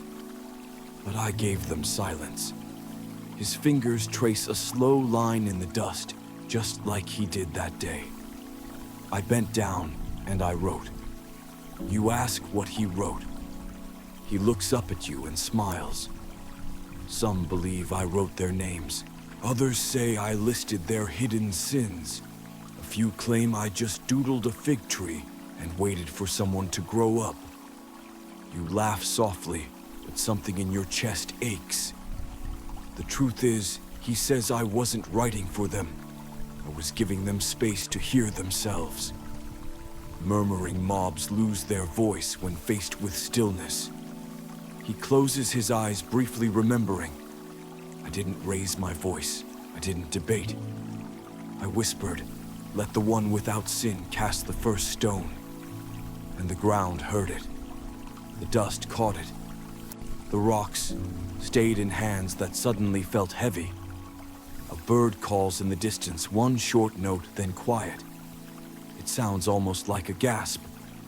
There's a lesser-known scroll, Jesus says, that suggests the stones weren't ordinary, that they'd been gathered from the Valley of Achor, a place named for trouble. If so, it means the crowd was ready to kill with relics of old shame. He lets the thought hang, but the whisper cut through. He says, not because it was loud, but because it was true. You think about your own life, your own accusers, some external, some within, the voices that demand punishment long after the sin has been repented. You ask him how to quiet them. He looks you full in the face. You whisper back, what do I say? He leans in close and in a voice so soft it barely brushes your skin. He says, you say, I know who stood between me and the stones. You close your eyes, and in that moment, the air feels lighter, as if the weight of being condemned by yourself or others has lifted just slightly off your shoulders. Jesus smiles, then leans back on his elbows. You know, some people remember that woman only by her shame, he says. But I remember her by her second chance. You lie beside him now, head on the moss, breath rising slowly. And around you, the forest stays quiet because the whisper still echoes. You stir as Jesus begins walking again, following the stream until it narrows into a place where the water pools dark and still. The moon rests perfectly upon it like a silver coin left behind by angels. Jesus kneels beside it, dips his fingers into the mud, and lets the mixture drip slowly from his hands. Do you remember the blind man? He asks, voice calm. The one I healed, not with light, but with earth. You nod, of course. The man born blind, the strange method, the washing in the pool of Siloam. Jesus begins to scoop mud again, mixing it with water from the stream, shaping it like a potter playing with time. They asked me who had sinned him or his parents, as if suffering is always a punishment. He looks up, eyes sharp with gentleness. But I told them, this happened so that the works of God might be displayed in him. He smears a bit of mud on a nearby rock, and it shimmers slightly in the moonlight. Some believe it was an echo of creation. He says, just like Adam formed from dust and divine breath. Maybe I was reminding the world that sometimes healing is recreation. You ask him why mud, why not just words or touch or thought? He grins, because sometimes healing has texture, mess, delay. He wipes his palms on his robe. And sometimes miracles begin in the middle of what looks like nonsense. There's a whispering breeze. The trees sway just enough to make the stars look like they're nodding. There's a tradition, he adds, that says that man saw me first, not with his eyes, but with his ears. That he believed the sound of my voice before the mud ever cleared. He glances at you. Some of your clearest vision comes long before your circumstances change. You crouch beside him now, and he offers you the muddy water in his palm. It's warm, oddly comforting, like the touch of memory that no longer hurts. And afterward, you ask. He sits on the stone and leans back. He was questioned, doubted, cast out, all because he could suddenly see. You ask if he ever regretted it, seeing that is. Jesus smiles. No, because with sight came freedom. He leans closer, eyes glowing like candlelight. Seeing the truth will cost you comfort, yes, but it will return your soul. The stream bubbles softly nearby. A frog croaks off key. Jesus glances over. That one thinks he sang the first psalm. Don't argue with him. He's sensitive. You laugh again gently. The forest seems to lean in closer with you. There's another layer, Jesus says, eyes thoughtful now. Some scholars argue I was teaching the disciples something, not just the man. That healing requires participation. That sometimes the miracle doesn't come until you walk to the water, still blind, and trust that mud can become mercy. You look down at your hands. The metaphor stings a little in the best way. Jesus touches your shoulder. You've carried regrets like scars, but even they can become lenses if you let them. He picks up a small flat stone and presses it into your palm. From the same dirt, he says, came blindness and sight. It all depends what love does with it. The mud on the rock glows faintly as he walks away. And you see clearly now that sometimes the messiest parts of your story are the ones through which the light finally enters.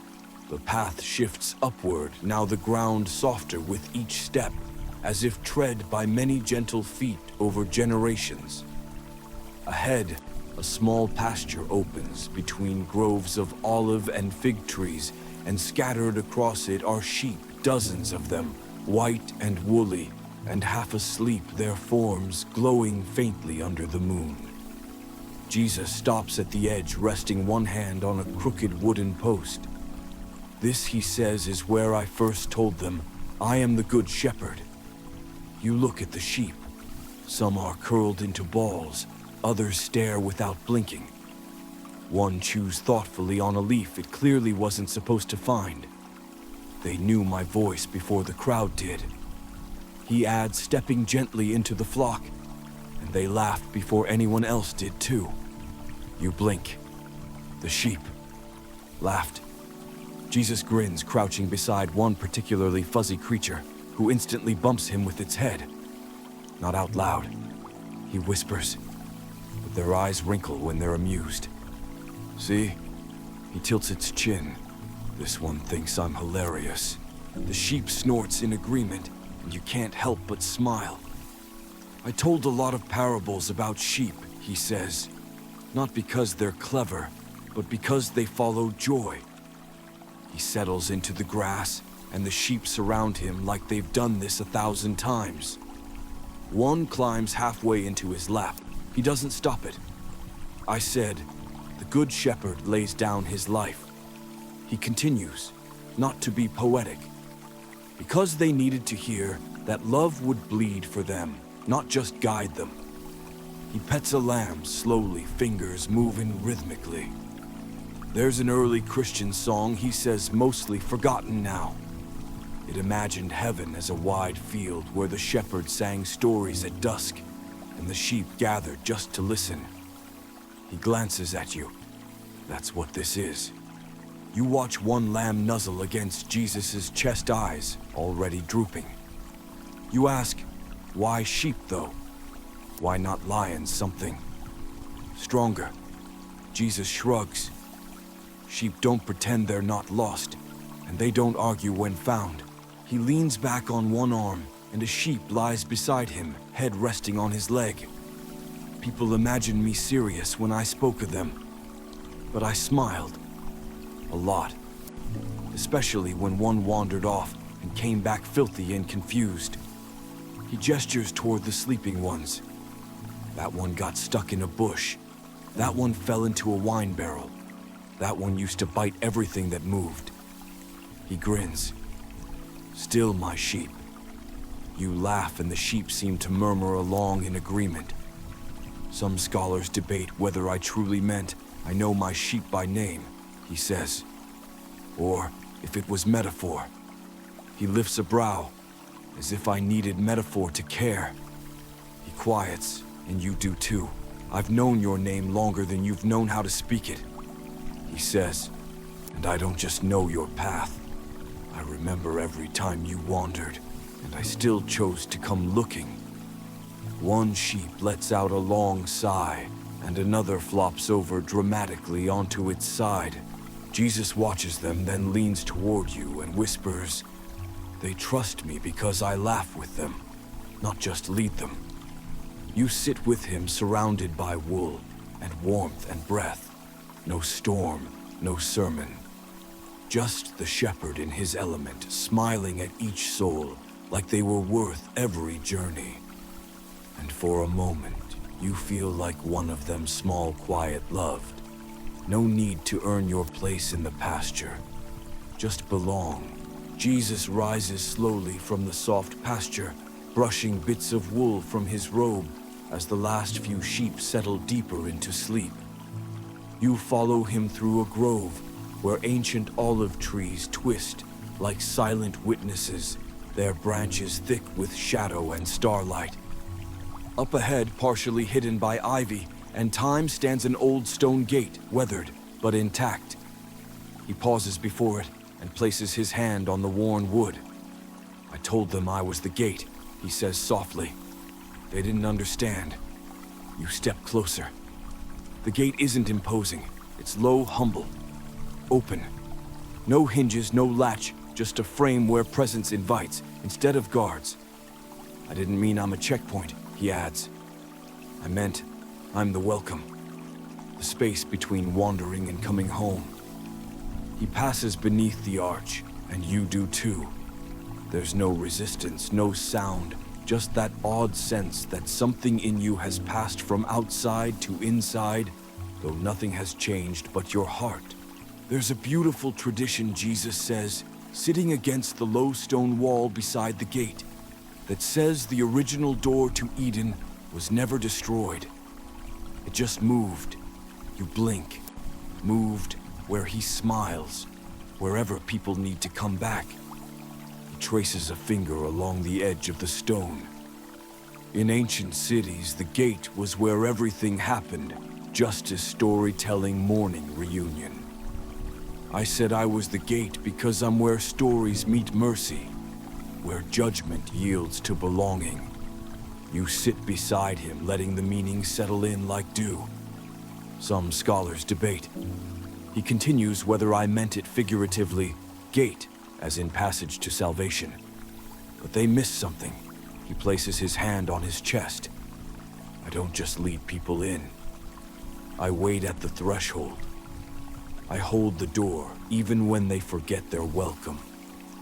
The moonlight spills through the archway, making the ground ahead glow faintly.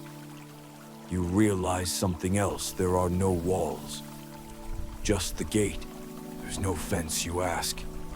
He shakes his head. Love doesn't box people in. It gives them the freedom to walk in and out. But I'll always be here. Not locking. Welcoming. A night bird calls nearby, 3 soft notes, then silence. Jesus leans back, eyes half-lidded. You know, one of the earliest church fathers once wrote that heaven has no gates because the gate himself walks among his people. They called me the living threshold. He chuckles. Very poetic, slightly dramatic, but sweet. You close your eyes for a moment and imagine all the thresholds in your life. Doors you were afraid to walk through. Doors you thought were shut forever. He whispers, some of those gates were never locked, just untouched. A moth flutters by and lands on the stone near your foot. It rests peacefully, as if it too has crossed into rest. Jesus speaks again, almost dreamlike now. Regret makes you think the gate is closed, but grace is a hinge that never rusts. He reaches over and touches your shoulder. You've walked through more than you realize. And every time I've been here smiling, waiting, you look back at the gate, at its gentle strength, and then forward. You're inside now, and nothing is chasing you. The path softens into a meadow, bathed in silence, so rich it feels like velvet. A breeze carries hints of rosemary, warm earth, and something faintly floral, like lilies asleep in the soil. Jesus walks ahead and gestures toward a quiet hillside where the grass curves into a low mound. There, under the stars, lies a figure stretched out in peaceful rest, his hands behind his head, one sandal missing.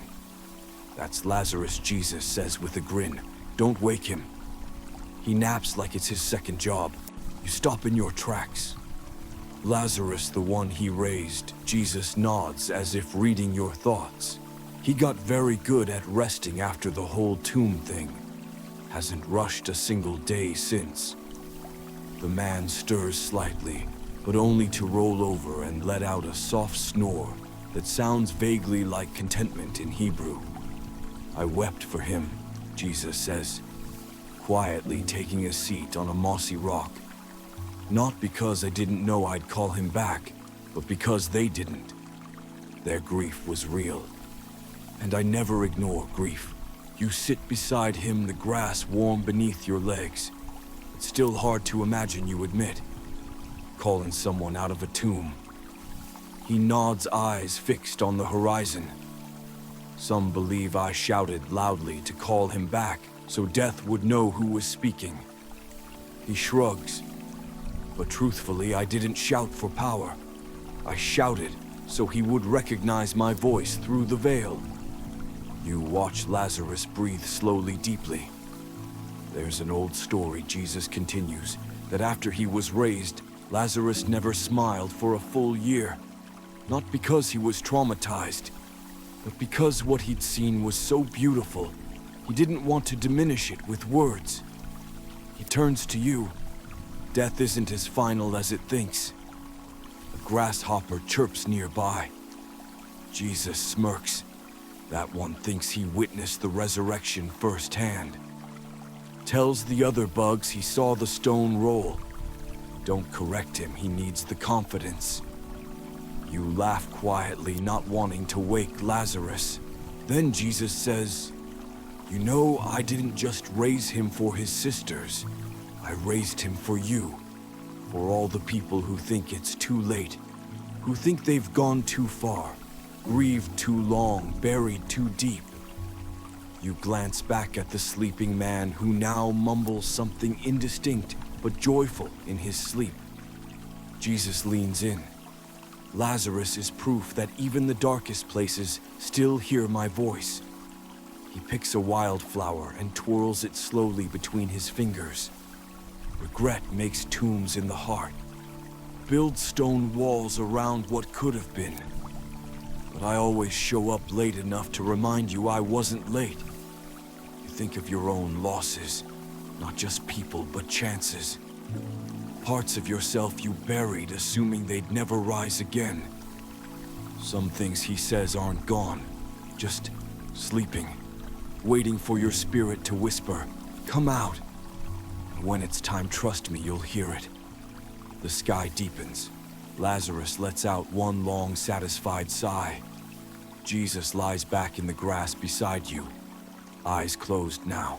You don't have to resurrect everything he says softly. Just trust that I know when to knock. And for a long, sacred moment, you lie there too. Breathing, resting, not needing to rise just yet. The night air thickens, not heavy, but rich like incense on the edge of memory. As you follow Jesus along the stream, the scent arrives before the scene does spikenard. Deep, earthy, sacred. The kind of fragrance that doesn't cling to skin, but soul. He stops before a small stone dwelling, nestled into the hillside, barely visible beneath ivy and shadow. A warm amber glow flickers through a window, and laughter, quiet, reverent, drifts out on the air, like a hymn softened by time. This is where she broke it open. Jesus says, eyes fixed on the door. You know the story. Mary of Bethany, the alabaster jar, the anointing. She didn't wait for the burial, he murmurs. She gave me everything while I could still smile back at her. He walks to a low bench outside the home and sits. They called it waste. The perfume, the gesture, the timing. But love doesn't measure generosity in ounces. It measures in willingness to pour without keeping. You sit beside him. The scent of spikenard swirls around the two of you, so dense, it feels like a memory you never lived but somehow carry. There's an old belief, he says, that perfume lingers longer in places where grief and worship intertwine. That it soaks into wood and stone and waits for quiet souls to notice. He leans toward you. This bench still carries it. Even now, he places a hand flat against the stone seat. You do the same. It's warm, not just from the fire inside, but from something older. She didn't wipe it with cloth.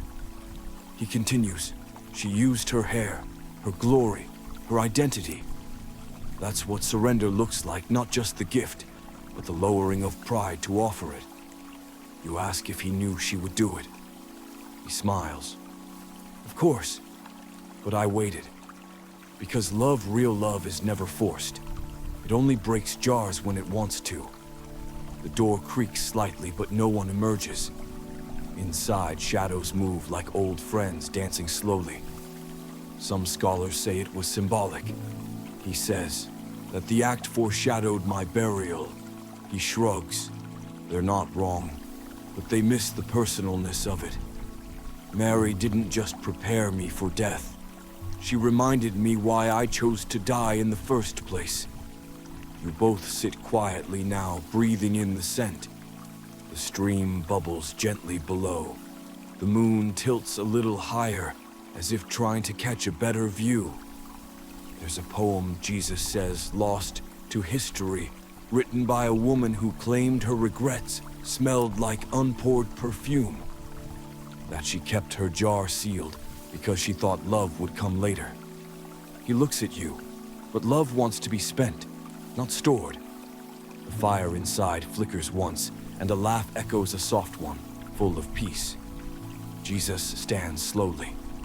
She anointed me in public, with tears and risk and beauty, but her real act of faith. He pauses. She didn't ask for anything in return. He begins to walk again. You follow.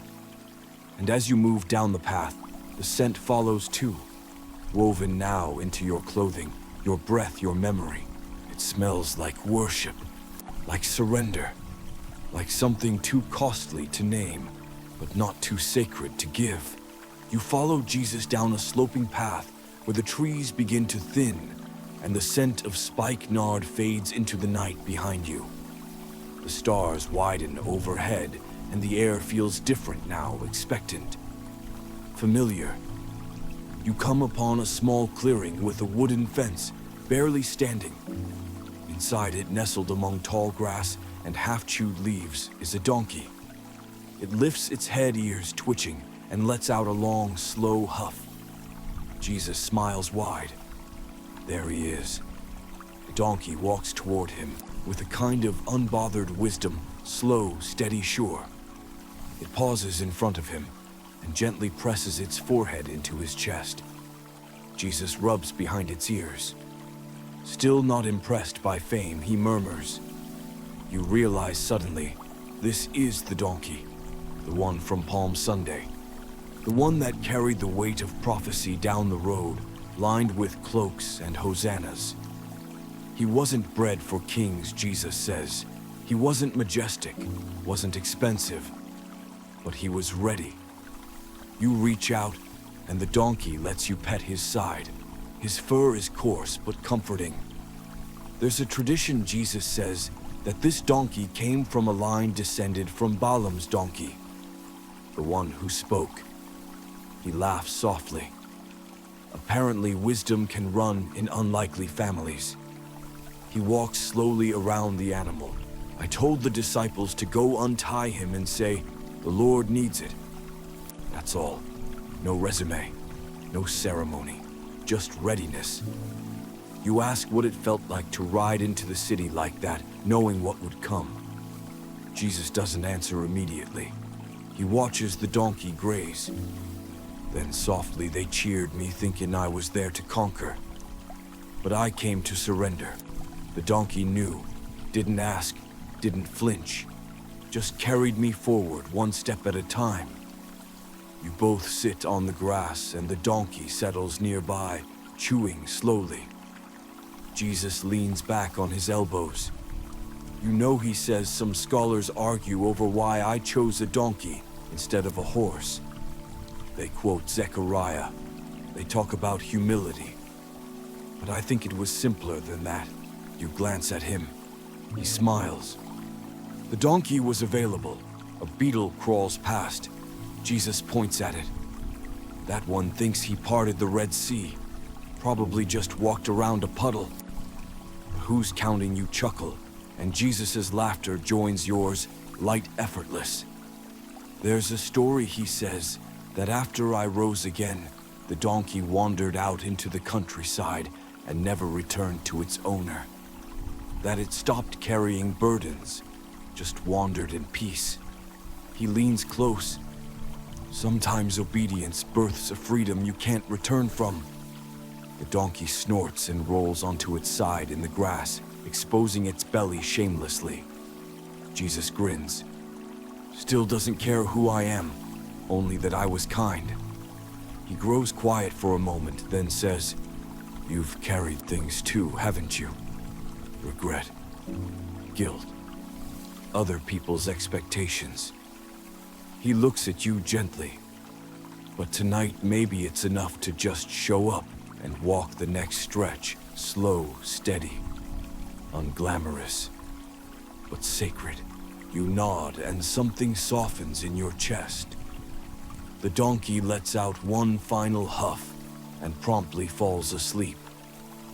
Jesus rises, brushes off his robe, and whispers, "Even the quiet ones carry kings." And together you walk on, not with triumph, but with peace. The trail opens again into the clearing, where the fire has rekindled itself, glowing lower now, like a candle in a chapel at midnight. Jesus kneels by the embers, sleeves rolled up, and beside him, a simple clay basin. The water within it reflects the stars, rippling every so gently. He doesn't speak right away. Instead, he dips his hands in the basin, cupping the water as though holding something sacred. "I did this," he says softly just before the bread and the betrayal. "I knelt before my friends and washed their feet." You move closer and sit across from him, watching as he lets the water fall slowly from his fingers. Not a grand act, he continues. No scrolls, no thunder, just dirt and water and surrender. You ask why he looks at you not with surprise, but with warmth. Because love kneels, and pride doesn't clean feet. He picks up a small towel rough at the edges. "Kings give speeches," he says, "but I wanted to give comfort." He pauses. "There's an old tradition," he adds, "that in the early church, some elders would wash the feet of travelers without asking questions. Not because they were holy, but because they knew the road could be cruel. Dust doesn't ask if you're righteous." You nod slowly, thinking of the dust on your own life, the regrets, the weary places, the missteps that feel like muddy prints across your conscience. Jesus dips the towel in the water and wrings it out, then reaches for your foot. You hesitate. "Even this," you whisper. He meets your eyes, especially this. He wipes gently. The towel presses into skin worn by invisible roads, and you feel something unnameable being lifted. Not dirt, not guilt, but some ancient ache that thought it was unworthy of tenderness. Jesus smiles again. "Some scholars debate whether I meant to demonstrate humility or to fulfill a prophecy. Some say it was symbolic of priestly cleansing. But I say," he presses the towel into his palm, "it was personal." The fire crackles. He moves to the other foot. The water cools your skin like mercy. Nearby, the donkey shifts its weight and snorts softly, as if reminding the trees that something holy is happening here. Regret, Jesus says, likes to cling to the souls. It whispers, "You're too dirty to walk forward." But love says, "Let me wash the way ahead." He finishes, pats your foot dry, and sets the towel down. You feel lighter, not because of the washing alone, but because someone cared enough to kneel. Jesus leans back. "I washed Judas's feet too," he says without bitterness. "I wanted him to know he was loved before he left." You're silent. "There's a basin in heaven," he adds, filled with the moments you thought no one saw. "I pour that water when I whisper your name in the dark. You stare into the fire. The warmth travels up through your chest. And when Jesus stands, your feet feel new. Not as if you've gone back in time, but as if somehow time has forgiven you. The fire is burning low now, just warm embers, pulsing softly like the heartbeat of the earth." Jesus returns to his seat, and this time he carries with him a small round loaf. The crust is uneven golden in places, scorched in others. It looks handmade, imperfect, holy. He doesn't speak immediately. He simply holds the bread with both hands as if cradling a fragile memory. You sit across from him, and the moment feels thick with something unspoken. Not sadness, not celebration, something deeper, like knowing. Then quietly Jesus says, "This is my body." He breaks the bread in half, and the sound, soft tearing, cuts through the night more clearly than thunder. You flinch, not from fear, but from recognition. I didn't say that to be poetic. He says, "I said it because I was offering everything. Not just teaching, not just presence, but presence made vulnerable." He passes you a piece, still warm, still breathing steam into the night air. You take it in your hands, rough, broken, beautiful. You don't eat yet. You just hold it.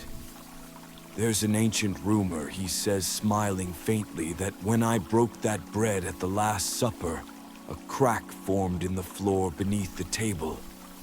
And that crack ran all the way to the temple veil. You look down at the ground. It's whole. And yet, you understand. You ask if it hurt." He looks at the bread, then at his hands. Of course, but not just the nails. The breaking happened long before the cross. It began when I chose to love people who would forget, who would run, who would betray. And I did it anyway. He eats his half of the bread, chewing slowly. You follow. The bread melts into your mouth like warmth itself, like peace with a crust. It doesn't taste like sorrow. It tastes like remembering who you are. "I broke the bread," he continues, "before they broke me. Because I wanted to be the first to break." You sit with that. "There's a theory," he says after a long pause, "that this moment, this act, is what started the early church.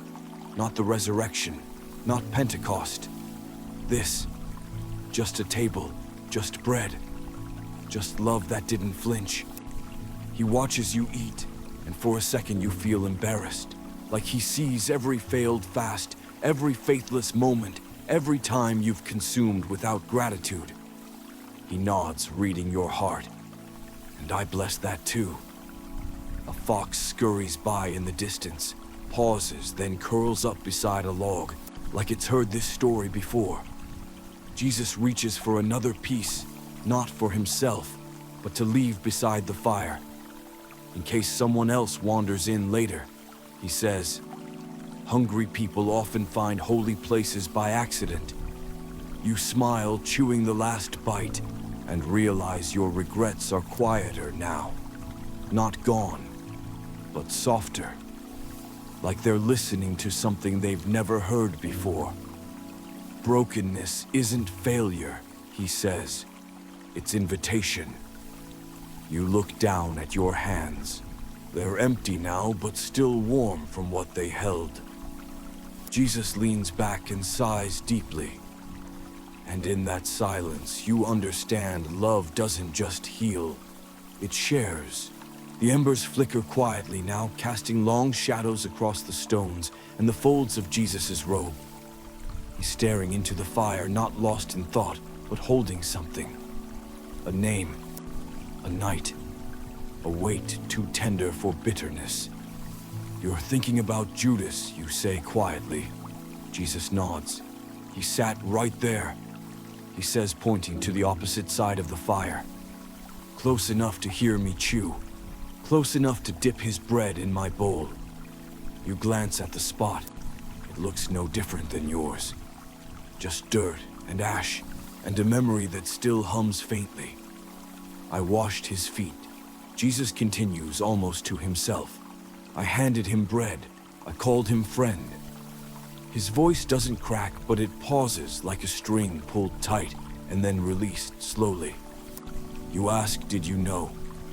Even then he turns to you with eyes full of galaxies. "I knew before he was born, before I was born, and still I chose him." The fire pops softly. There's a saying, he adds, that betrayal only cuts as deep as love allows.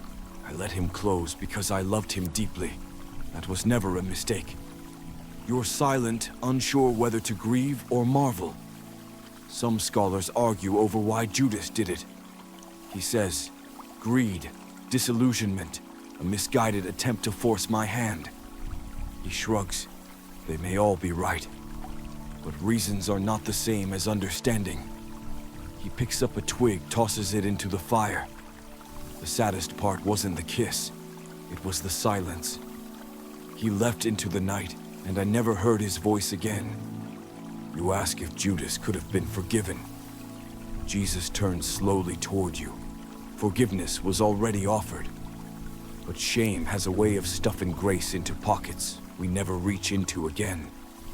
The fire dims a little. The shadows grow longer. There's an ancient tale, he says, voice, almost lost to the wind, that Judas in his final moments whispered, my name one last time. Not in desperation, but in recognition. He closes his eyes. If that's true, I'll see him again. A moth flutters through the firelight and lands on the edge of the bread left for wanderers. Jesus watches it. He never stopped being my disciple. He says, even in failure, even in the fall. You ask how he could say that.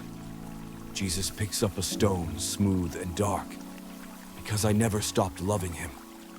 He places the stone near the fire and adds, regret tries to write endings that love refuses to accept. He turns to you fully now. You've betrayed yourself before, haven't you? You nod, slow and ashamed. He offers no rebuke, just a gaze that feels like sunrise breaking over the ocean.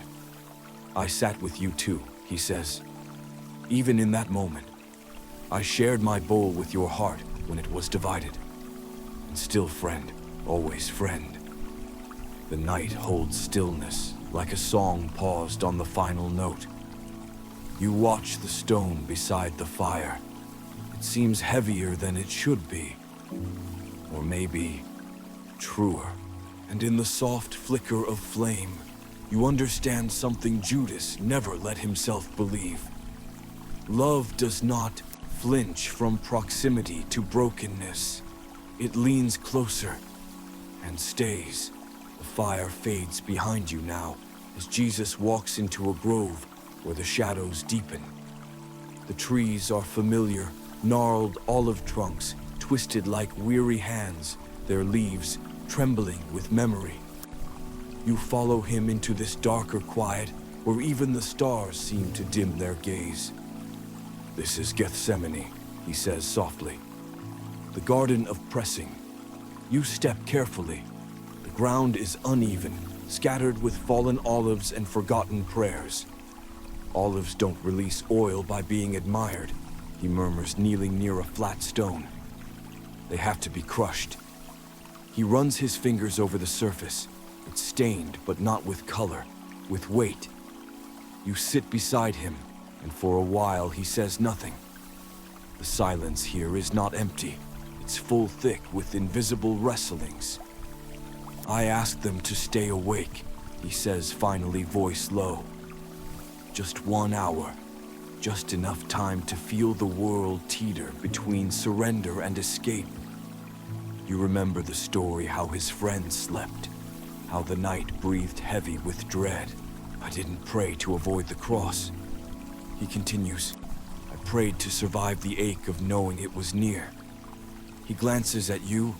Some think obedience is loud, but it often sounds like whispered yeses, with your forehead pressed to the ground. He places both hands flat on the soil. I bled here.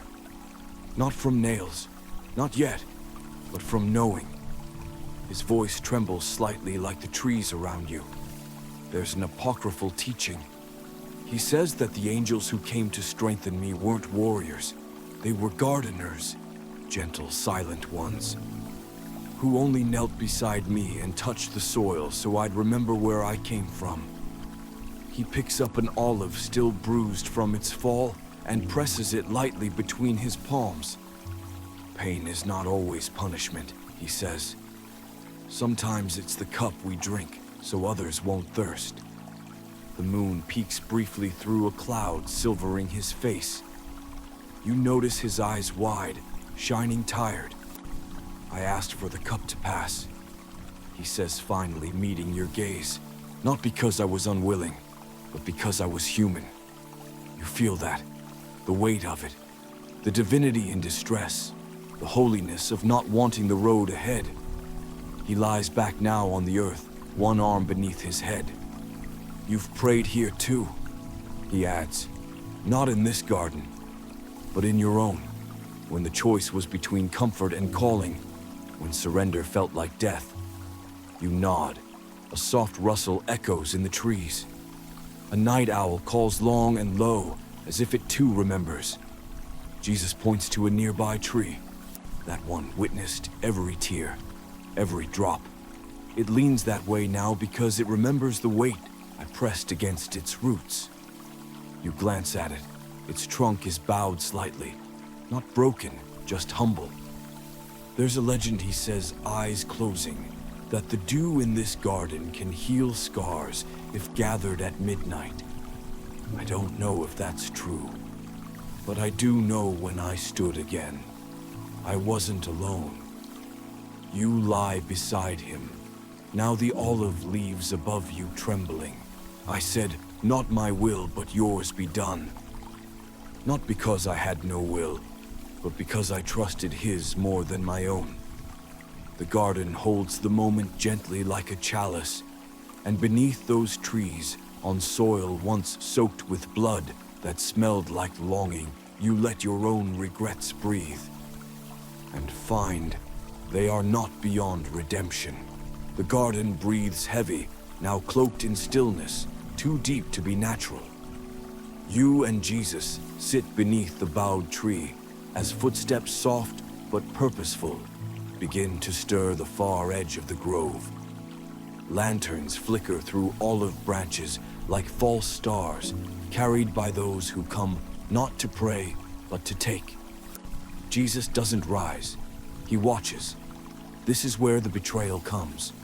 He says, voice steady, but not the beginning of it. That came long before the kiss. You turn to him. His eyes are calm, but there's a sorrow there that words wouldn't dare trespass. He called me Rabbi, Jesus says, even as he leaned in close. His hand lifts gently to his cheek, where memory still lingers. And then he kissed me. Not to greet, not to honor, but to mark. The breeze pauses. The leaves hush. Even the earth listens. There's an old teaching, he continues, that says, when a heart carries divided love, even its tenderness can bruise. Judas's kiss wasn't cruel in appearance, but it tore through heaven like a silent scream. You ask if it hurt. He nods, because it came from closeness. You can't be betrayed by someone far away. He looks up at the lanterns drawing nearer. They think they're catching me off guard, but I walked here to meet them. A fox slips through the underbrush, freezes for a moment at the sight of Jesus, then vanishes again. Jesus whispers, even the wild things know betrayal when they smell it. You sit in the tension, unsure what to say. I didn't stop him, he says. Not because I couldn't, but because love doesn't force loyalty. He stands slowly now, brushing dust from his robe, and walks a few steps toward the path. Some scholars argue over whether Judas kissed me out of guilt, or fear, or resolve. He pauses. But I think maybe he just didn't know how to ask for mercy. The guards draw closer. You can hear metal sandals on stone, the low thrum of an approaching moment that has waited for millennia. Jesus glances back at you. Regret wears many faces. Sometimes it even looks like devotion. You ask him one more time, did you forgive him? Jesus turns fully toward you and says, without hesitation, I forgave him before he kissed me. He kneels one last time beside the tree places, his hand on the root that once pressed against his forehead in prayer, and says softly, Love is not revoked when it's refused. It simply waits forever. You hear voices now. Peter's rising in protest, soldiers barking, the friction of betrayal unfolding. But Jesus, he remains at peace. The lanterns come into full view. So does Judas. You see his eyes. Not rage, not confidence, regret. And then, as if the garden itself holds its breath, Judas steps forward and kisses the teacher. Not on the hand, but the cheek. The same way one might kiss a brother goodbye. The same way one might weep without letting tears fall. Jesus closes his eyes and whispers, "Friend." And heaven breaks, but not with thunder. With silence, the grove stands emptied, now trampled grass, broken branches, silence. Interrupted only by footsteps receding into the dark. Jesus is gone, led away by the clatter of chains and the thud of denial wrapped in politics. But he's not the only one who remains in the story. You walk now with Peter. Not the bold Peter, not the walking on water Peter, but the Peter who's just followed at a distance, who's warming his hands by another man's fire, who keeps checking the shadows for guards and the doorway for someone who might recognize him. Jesus is not beside you for this part, but his voice lingers. You come upon a quiet courtyard, the embers of a different fire glowing low. Peter sits there alone now. His face is pale, lips tight, eyes darting toward the gate like he wants to run. But he doesn't. You sit beside him. He doesn't notice. He's still in it. The echo of the servant girl's question rings through the air. You were with him, weren't you? You feel the heat of Peter's answer before he even speaks it in memory. I don't know the man. Once, then again, then louder. And then the rooster. Sounds so common, it should mean nothing. But tonight, it tears through the veil. Peter's shoulders cave inward. His breath stutters. The sound still hangs in the air like a cracked bell. Jesus told him it would happen before the rooster crows. But knowing doesn't soften it. Peter turns to you now, not physically, but in spirit, and his face is grief-shaped like a man. I swore I wouldn't, his eyes say. But fear untied my tongue faster than loyalty could hold it. There's an old oral tradition, Jesus once said, that Peter wept not with loud sobs, but with salt. That his tears were so heavy, they left marks in the dust where he fell. You believe it. You ask what Jesus felt in that moment when their eyes met across the courtyard. And Jesus' voice, not present, but somehow near, answers from within you. I didn't see denial. I saw pain. I saw someone who loved me enough to be broken by his own weakness. You look again at Peter. He's not hiding now. He's staying in the ache, letting it teach him, letting it become remorse instead of just regret. Jesus once said, "Upon this rock I will build my church, not upon Peter's strength, but upon his collapse, upon his return." You ask if Jesus regretted choosing him. Jesus whispers gently, "Never." Peter finally stands. His eyes no longer dart. They stare into the night, like someone deciding to walk toward forgiveness, even if he doesn't know what it looks like yet. A rooster crows again. This time it doesn't crush him. It calls him forward. Morning stirs now, and with it the cold, colorless machinery of law. You walk beside Jesus, not free, but still calm as he's led through narrow halls of echoing judgment. The firelight of the garden is long behind you. Ahead, marble steps, sandals, scrolls, and the wearied face of a man named Pilate. The courtyard is loud official voices, murmuring crowds, clinking armor. But Pilate speaks quietly, as if afraid of his own voice. He didn't want me, Jesus says, beside you, but he wanted peace. You arrive at a colonnade bathed in pale light. Pilate stands there, robed, pristine hands twitching slightly with the weight of invisible scales. His eyes searched Jesus' face, not with anger, but with exhaustion. He asked, "Are you a king?" Jesus recalls. But he didn't really want the answer. He wanted an escape. You watch Pilate pace. Behind him, a basin of water glistens, not yet touched. There's a Roman record, Jesus says, that describes Pilate as indecisive, politically cautious. But that's not the full truth. He wasn't weak. He was conflicted.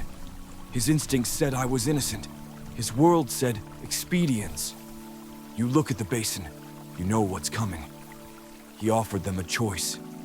Jesus continues, Barabbas or me, violence or vulnerability.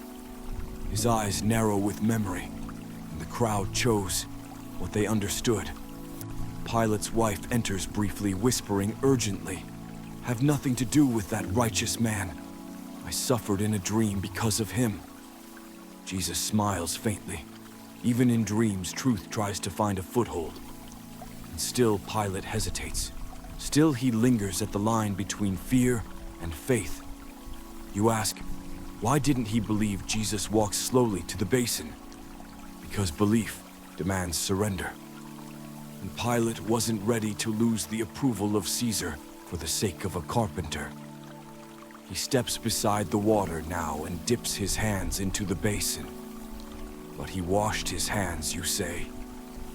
Yes, Jesus replies, but not to cleanse, to distance. He lifts his hands, dripping clear, innocent. Water cannot absolve what love alone was meant to carry. A soft wind moves through the courtyard. Even now, centuries later, it feels haunted.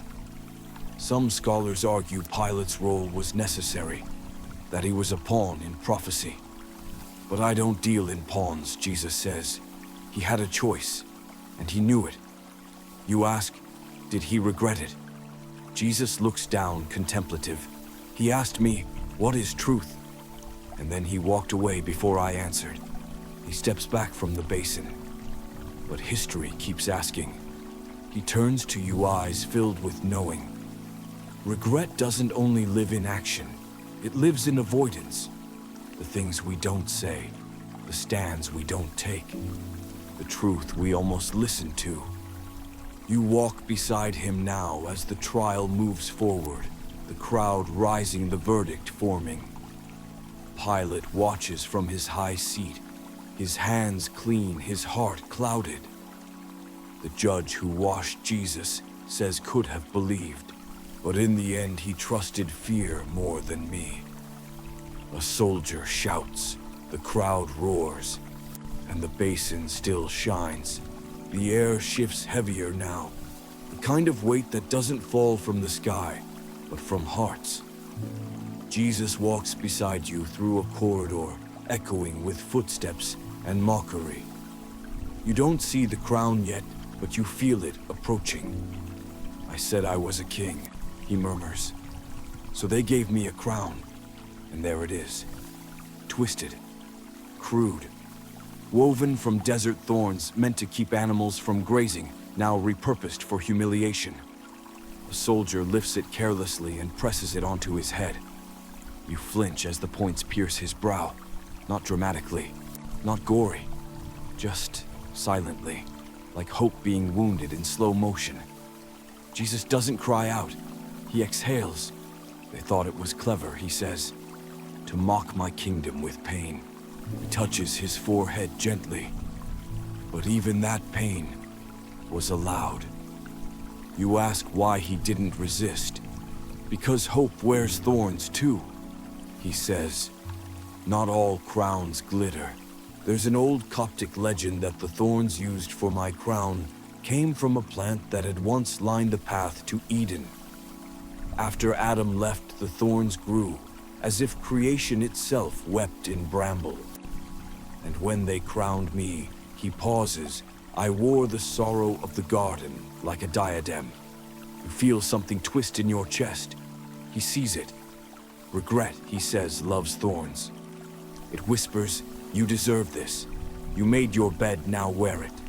But I chose to wear yours, so you don't have to." The soldiers laugh. One shoves a reed into his hand, like a mock scepter. Another kneels sarcastically. "Hail, King of the Jews," he says, then spits. Jesus stands still. There's a shimmer in his gaze, not rage, not even grief, just endurance. Not for them, for you. You watch a drop of blood slide down his temple. It hits the floor like punctuation on a sentence you don't yet understand. Some scholars say the thorns symbolize the curse from Genesis, that when man fell, the ground brought forth thorns and thistles. Jesus doesn't argue. He just nods. I came to undo that curse, not with lightning, with love. He lifts the reed. It breaks. Power, he says, was never in scepters or force. It was in my refusal to return violence for pain. He gently presses his fingers to your forehead. "You've worn crowns too," he says. Crowns of shame. Crowns of should have, of too late, of never enough. You feel them, and suddenly they feel lighter. You don't have to wear them anymore. He takes the crown of thorns and places it, not on your head, but in the fire nearby. It sizzles not from heat, but from release. The room is quiet now, and you realize hope doesn't bleed to shame you. It bleeds to remind you you're worth bleeding for. The scene shifts again. The road grows narrow, and the air, though open, presses in like a weight made of memory. Jesus walks slowly now, not in pain yet, but with a sacred kind of stillness, as though each step carries the shape of stories not yet told. Ahead lies a cross, not upright yet, just waiting. Its beams are rough, scarred by years, but strangely personal, as if it somehow knows you. You recognize the grain, the notches, the wear. Jesus lays a hand on it gently. "This one," he says, "was carved from your size." You blink. "My size." He nods. Every exhale you gave when the pain was too quiet to scream. Every breath that carried the weight of your why me and if only. Every night you lay awake under blankets too thin for shame. He runs his fingers along the grain. Wood remembers what air forgets. He lifts the beam slowly, reverently, and it rests across his shoulders with a soft groan. You want to stop him. He sees it. Love doesn't flinch. He whispers. He takes a step forward, and another, and another. You walk beside him, useless in strength, but unwilling to leave. The cross seems heavier than it should be, not in weight, but in truth. You ask, why carry it at all? He doesn't answer with words. He just looks at you, and in his eyes you see every moment where you carried burdens that weren't yours, or were. Shame, guilt, loneliness, the heavy yoke of pretending. You stumble. He steadies you with the same hands that grip the beam. There's an old story, he says softly, that every soul is born with a sliver of this cross tucked somewhere between their ribs. And only when I carry it does that ache begin to loosen. The road stretches. People jeer from shadows. But Jesus doesn't turn toward them. He looks only at you. Some scholars debate, he says, whether I carried the cross all the way, or if someone else stepped in. He smiles faintly. They miss the point. Whether I carried it, or Simon did, I never stopped choosing it. A bird cries overhead. The cross shifts slightly. You hear it whisper, not in words, but in familiar sighs, your own. It remembers, I didn't carry it because you were sinful. He says, I carried it because you were sacred. He stops at a bend in the path and rests for a moment. The beam creaks softly like a door being opened somewhere in your chest. You think this is about punishment, he says. But this is about presence. I went where you go, through the suffering, through the silence, through the weight. He looks up at the hill ahead, then turns back to you. Some things he says must be carried, but not alone. You look again at the cross, and though your body doesn't touch it, your heart does. And something begins to lighten. Not because the road got easier, but because now it is shared. The road ends not in a temple or throne room, but on a hilltop that smells of dust iron and things unspoken. Golgotha, they call it, the place of the skull. Not because bones lie visible, but because here memory and mortality collide. You stand beside Jesus now, at the edge of the slope. The wind here is strange, thin, sharp, like it remembers too much. He gazes at the wooden beams waiting to be raised, and for a long moment says nothing. This is where heaven didn't blink. He finally whispers. You don't speak, neither do the birds overhead. It's as if the sky has taken a vow of silence. The soldiers move quickly, efficient, practiced. They do not see a savior, only a task. Jesus lays himself down on the cross before they ask. Arms open, feet aligned, willing. You tremble. This isn't spectacle, he murmurs. It's offering.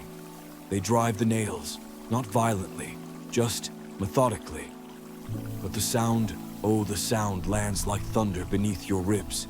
You flinch with each strike, not from fear, but from recognition.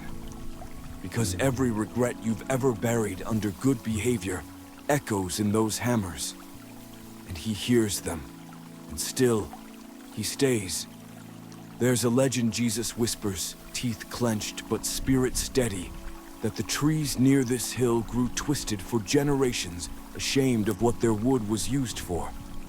But later, their bark began to glow faintly at dawn, as if they remembered mercy more than murder.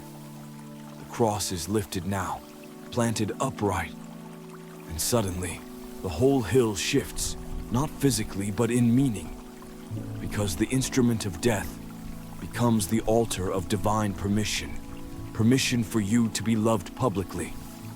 Some scholars say I had to die this way, he says, but they miss the intimacy. This wasn't just prophecy fulfilled, it was heart unveiled. He groans softly, not for show, but because pain does not discriminate. You fall to your knees. I see you, he says, voice strained but clear. Not as the world sees, but as I do. And from here, you are worth every breath.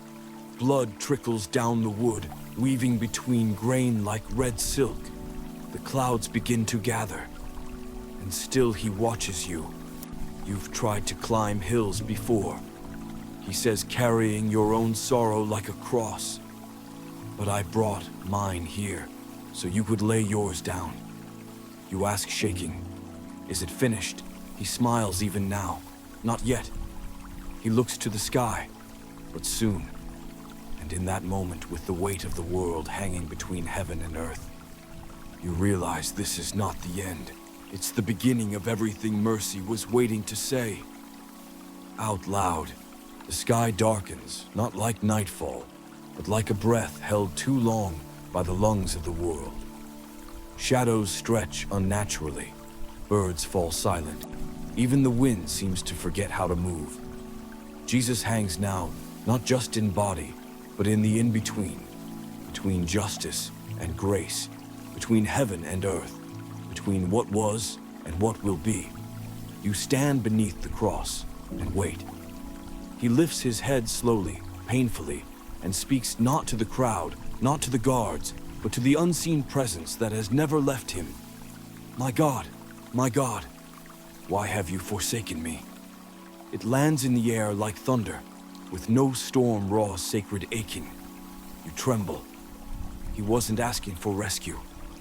He was naming the distance, that painful gap all humans know too well.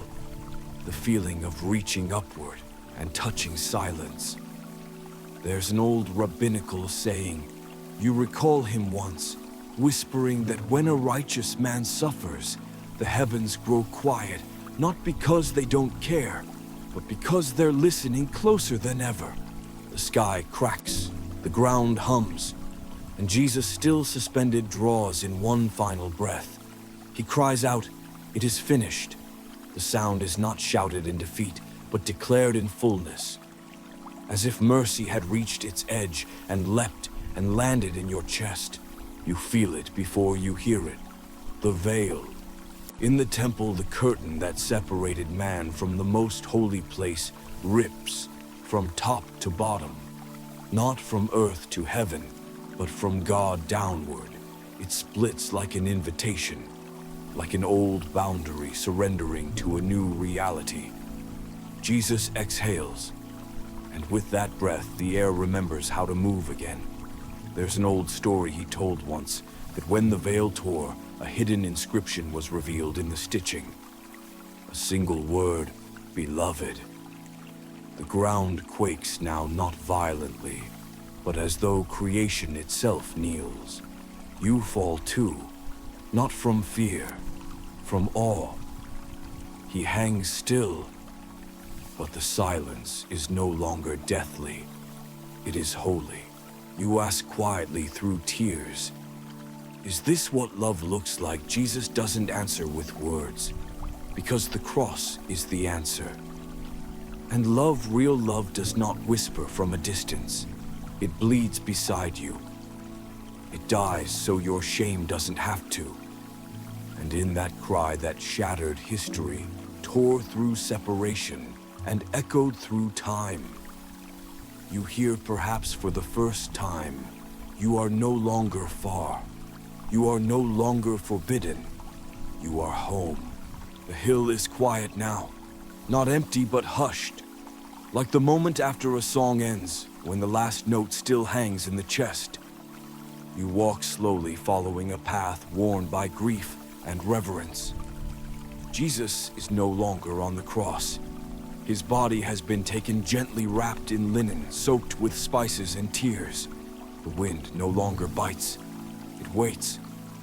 A head carved into stone rests a tomb, not majestic, not adorned, just hollow and borrowed. Jesus stands beside you, not as the broken figure from the cross, but not yet radiant either. Still marked, still human, still close. "This tomb wasn't mine," he says softly. "Joseph gave it for a time." You pause. "Why not your own?" He smiles faintly. "Because I wasn't going to stay long." You follow him to the entrance. The stone has not yet been rolled into place.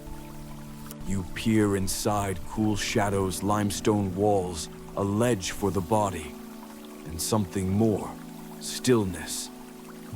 "I didn't enter the tomb to sleep," he says. "I entered to keep you from being buried in your regrets." He runs his fingers along the inside of the wall. Every time you've wanted to disappear, every moment you've thought your story was over, this place has whispered, "Wait." He steps inside now. You follow. The silence inside is not dead. It's holy. There's a Hebrew tradition. He explains that a body must not be left alone between death and burial. Someone must sit near, must honor the passing. He turns to you. "I chose to be that someone for you. I stepped into death's quiet, so you wouldn't have to walk it alone." You look down at the ledge. The linen is there, not yet glowing, not yet changed, just waiting. Some believe the tomb was guarded to prevent theft, he adds, but heaven knew it was to witness transformation. You sit beside him now, not fearful, just aware. You ask, "Were you afraid?" He leans back against the stone. Not afraid, just tender. "I wasn't entering darkness to conquer it with might. I was entering to carry your sorrow home." There's a story, he says, tucked into a lost midrash, that when a righteous soul enters the grave, the walls of the tomb whisper their names, honoring them like old friends. You listen, and in the silence you hear something like a heartbeat. Yours is both, Jesus places a hand on your shoulder. You've been here, he says, in your own ways, not in stone but in spirit. The moments you stopped believing your story would rise again. He stands now, and that's why I came here first. He walks toward the entrance. The light outside is beginning to change, softer, warmer, brighter. You stand with him. This tomb, he says, was never meant to keep me, just to prove that even silence can be borrowed by resurrection. The stone begins to roll into place behind you, but you don't panic, because he smiles and says, "Even here I am, still I am." Time loses shape inside the tomb. There is no sun, no hourglass, no ticking of clocks, only breathless waiting. You sit with Jesus in the hush, and somehow the silence feels alive. Not stagnant, not anxious, just held. This, he whispers, is the space between endings and beginnings. You close your eyes and listen, not with your ears, but with the soul beneath your ribs. There is no choir, no thunder, just stillness shaped like a cradle. You think nothing is happening. He says gently, but resurrection begins in the unseen. He kneels beside the stone wall, tracing a crack in the surface with one finger. There's an old Hebrew belief. He explains that when a soul departs the body, it hovers nearby for 3 days, reluctant to leave what it loved. He turns to you, but I stayed not to linger, but to gather. You ask what he means. I gathered every fear that ever crept into your chest while waiting for change. Every midnight when hope seemed too fragile to hold. Every maybe tomorrow that ended in silence. He sits back now, robes dusted in earth and glory, not yet dazzling, but full. There's a psalm, he says, that asks, "Where can I go from your spirit? If I make my bed in the depths, you are there." He smiles. I didn't just visit the depths. I made my bed there too. You feel it now.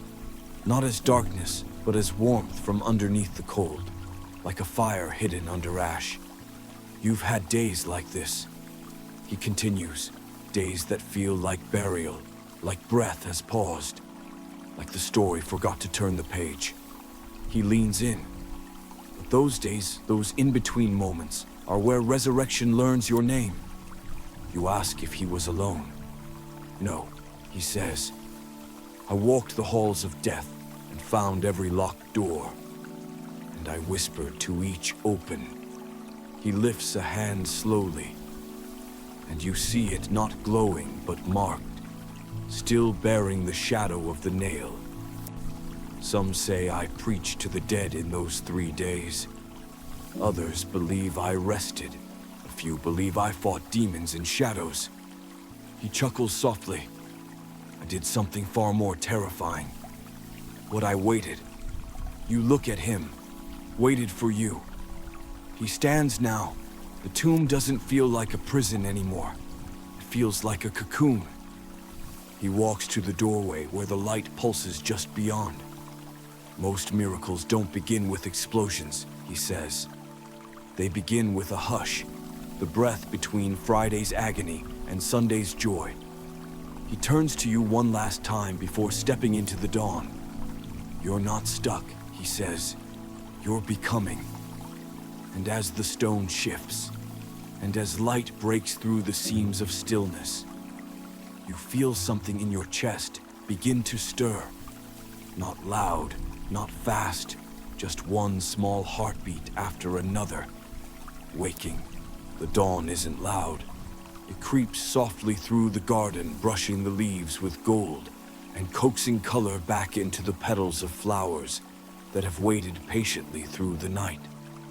You walk now with Jesus again, but not the Jesus from before. This Jesus carries no weariness, only peace. The scars are still there, but they glow faintly, like ancient stars that refuse to burn out. The tomb is open behind you, empty but not lonely. Ahead, a woman stands crying beside it. Her shoulders quake, her hands tremble. She calls out in a voice soaked in grief. Where have they taken him? You recognize her. Mary of Magdala, brave, faithful, wounded. A heart that loved deeply enough to ache. She didn't recognize me at first. Jesus whispers to you with a smile. Grief does that. It clouds the eyes and covers the familiar with fog. Mary turns. Her eyes lock onto him, and still she does not see. She mistakes him for the gardener. You blink. You almost laugh. Maybe Jesus says softly she wasn't wrong. He kneels beside a vine and lifts a tiny bud between his fingers. I've been tending this garden since Eden, pulling weeds of shame, watering hope, pruning regret. He stands again. Some say she was blind from weeping. But maybe resurrection always looks different than we expect. You step closer as he takes one more breath, then says her name, Mary. And in that single word, the universe tilts. She gasps not from fear, but from remembering. Her eyes flood again, but this time with joy. Teacher, she cries. You feel the air shift. The garden leans in. She tried to cling to me, he tells you. But I asked her to release. Not because I didn't love her touch, but because love grows best when it's shared. He turns to you. You've tried to hold on to me too. In memories, in guilt, in moments when you wish you could go back. You nod. But I'm not just in the past, he says gently. I'm becoming in you, daily, quietly, like seeds under soil you forgot you planted. You ask why he revealed himself to Mary first. He smiles, because she stayed. You let those words settle. There's an ancient oral tradition rarely told that says the garden where Mary stood was the same ground once watered by Eden's river.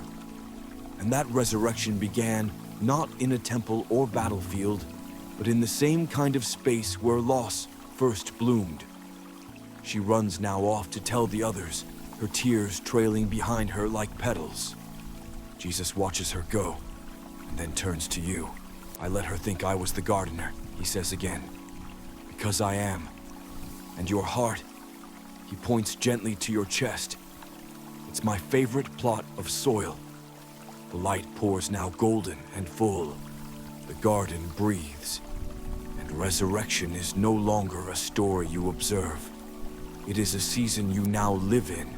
Evening falls quietly on Jerusalem.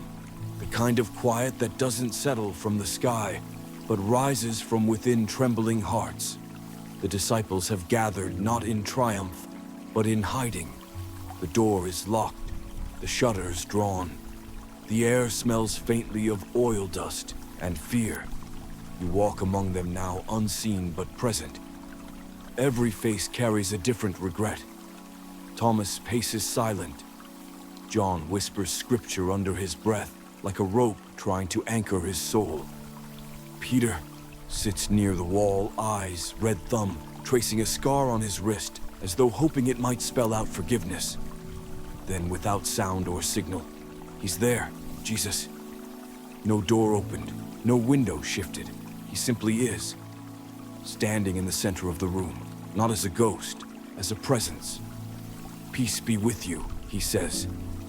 Not dramatically, not ceremonially, just like a blessing spoken so often, it becomes muscle memory. You notice how no one rushes forward. They freeze, as if joy, when unexpected, can feel like lightning. Then he lifts his hands. The wounds are still there, but they no longer bleed. They breathe. You feel the air change, not in pressure, but in purpose. Some say the room was sealed out of fear of arrest, he tells you. But I think they were more afraid of hope than of soldiers. He moves to each of them, not demanding faith, but offering presence. To Peter, a long glance that says, I saw you fall and I love you still. To John, a hand on the shoulder. To the others, just proximity, just being. And then he breathes. A soft, deliberate exhale across the room. Receive the Holy Spirit. You don't feel wind, you feel weightlessness, like sorrow uncoiling from your spine. There's a rabbinic teaching, he says, that the breath of God hovered over the deep before creation. Tonight it hovers again, this time not over water, but over wounds. You ask why this room? Because they were afraid, he answers. And I wanted that to be the birthplace of courage. He pauses. Also, I missed them. You laugh softly, but the moment is sacred. It turns to you now. You've had rooms like this. Locked ones, emotional fortresses. Seasons where you kept even me outside. You nod, and yet he smiles. I never waited for permission to love you. The walls feel thinner now, as if grace pressed through the very grain of the wood. There's an old legend Jesus tells you that says the breath he gave that night still lingers in every corner where love gathers in fear. That it rests in hospital rooms, in graveside prayers, in whispered apologies. You believe it? Before he departs, he touches the door with one hand, and it swings open, no longer locked, no longer needed. Peace, he says again, and this time it stays. The room is quiet again, but not as it was before. Something new lingers in the air, like the scent after rain, or the hush after a long-awaited answer. But not everyone is here. One chair near the window remains empty, its cushion still shaped by someone who left too soon. Thomas. He returns late, eyes worn, shoulders set with that stubbornness that only deep love or deep wounding can form. The others rise to meet him with trembling excitement. They say it all at once. He came. He stood here. He spoke peace. Thomas does not smile. Instead, he folds his arms across his chest and says, "Unless I see the marks, unless I touch them, I won't believe." You feel the weight behind his words, not rebellion, not pride, just the ache of someone who dared to hope once and was left holding ashes. Jesus stands beside you, now watching the moment unfold with no anger, only tenderness. He didn't doubt because he hated me. Jesus says softly, he doubted because he loved me. And grief doesn't always recognize resurrection when it knocks. He steps into the room again just as before, no latch touched, no hinge turned. This time the return is for one. Thomas looks up and freezes. Jesus doesn't demand faith, he offers presence. He lifts his hands and says, not, "How could you but come? Place your finger here, see my hands, reach out your hand, touch my side, you hold your breath." And Thomas does, gently like someone afraid they'll break what they long for.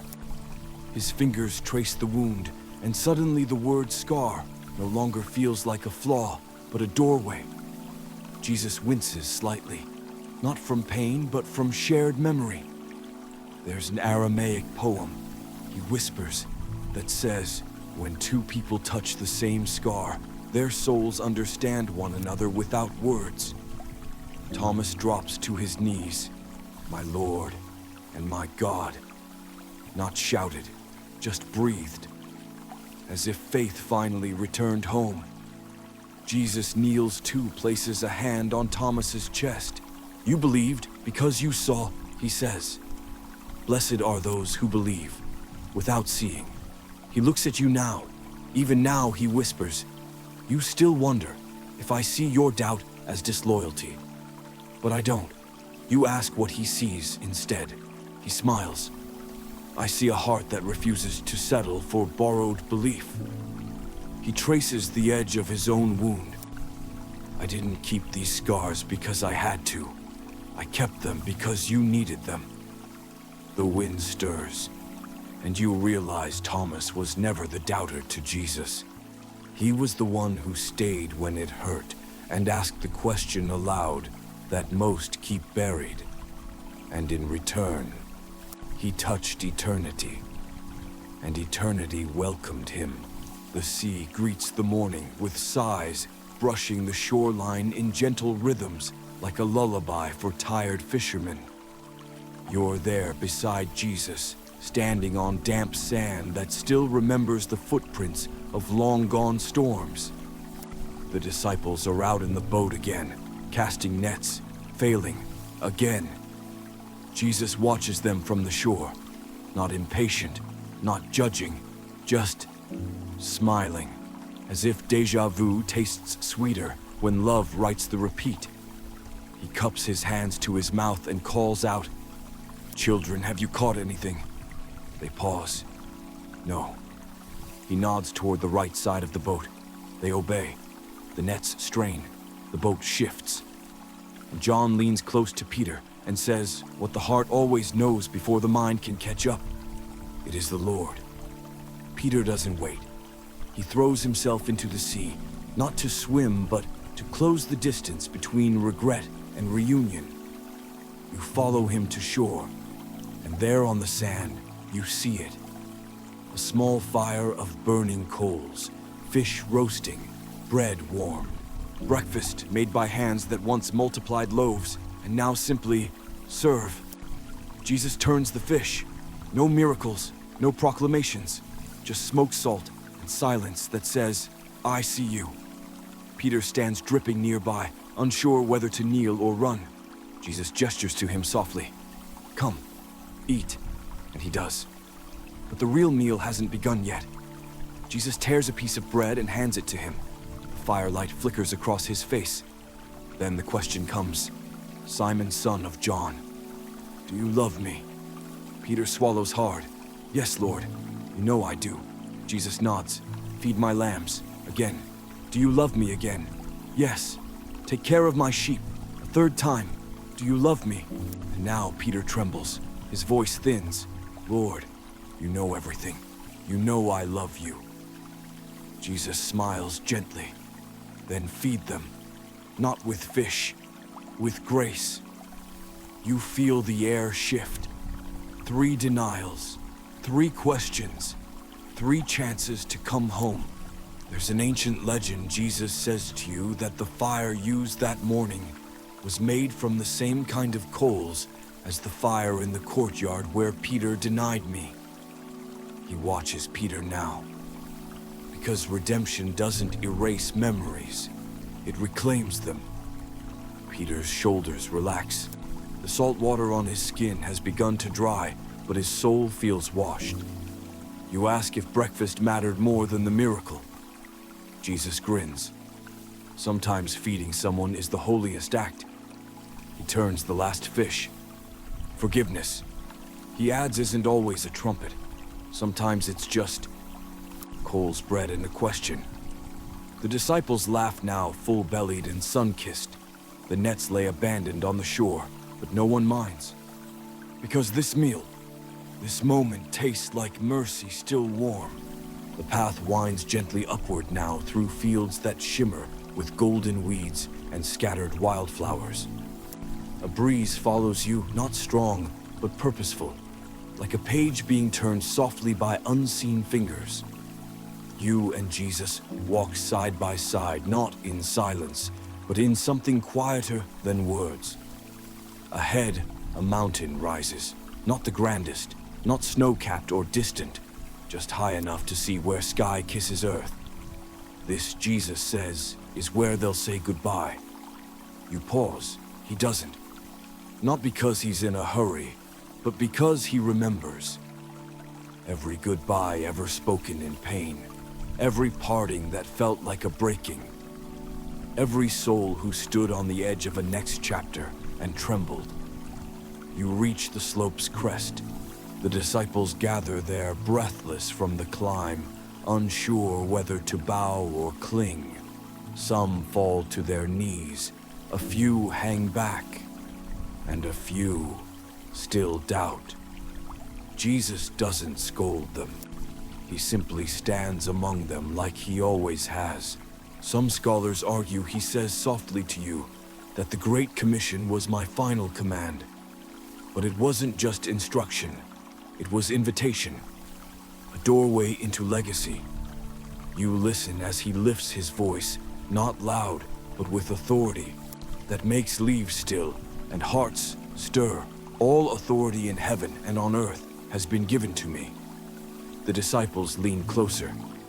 Go, therefore, and make disciples of all nations.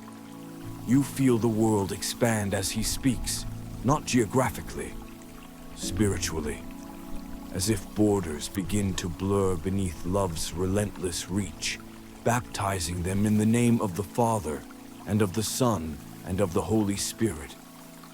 He looks each of them in the eye, as if carving the memory of their faces into eternity, teaching them to obey all that I've commanded you. And then, a pause. His gaze sweeps over the mountain, the valley below the skies that wait. And behold, he turns to you now.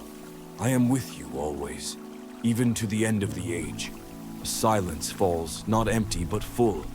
Then, without trumpet or flash or smoke, he begins to rise, not like fire, not like storm, but like light remembering how to fly.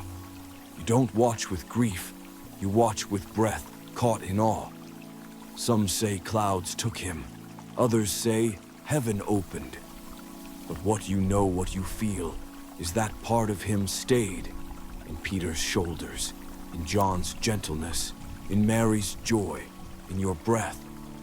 There's a tale, apocryphal, half-whispered, that the wind on that mountain still carries echoes of his voice. That if you sit there at dawn, you'll hear it. I am with you still. You look around. The mountain does not feel lonely. It feels commissioned. Because the goodbye wasn't final, it was seed. And now, everywhere your feet go, the mountain walks with you.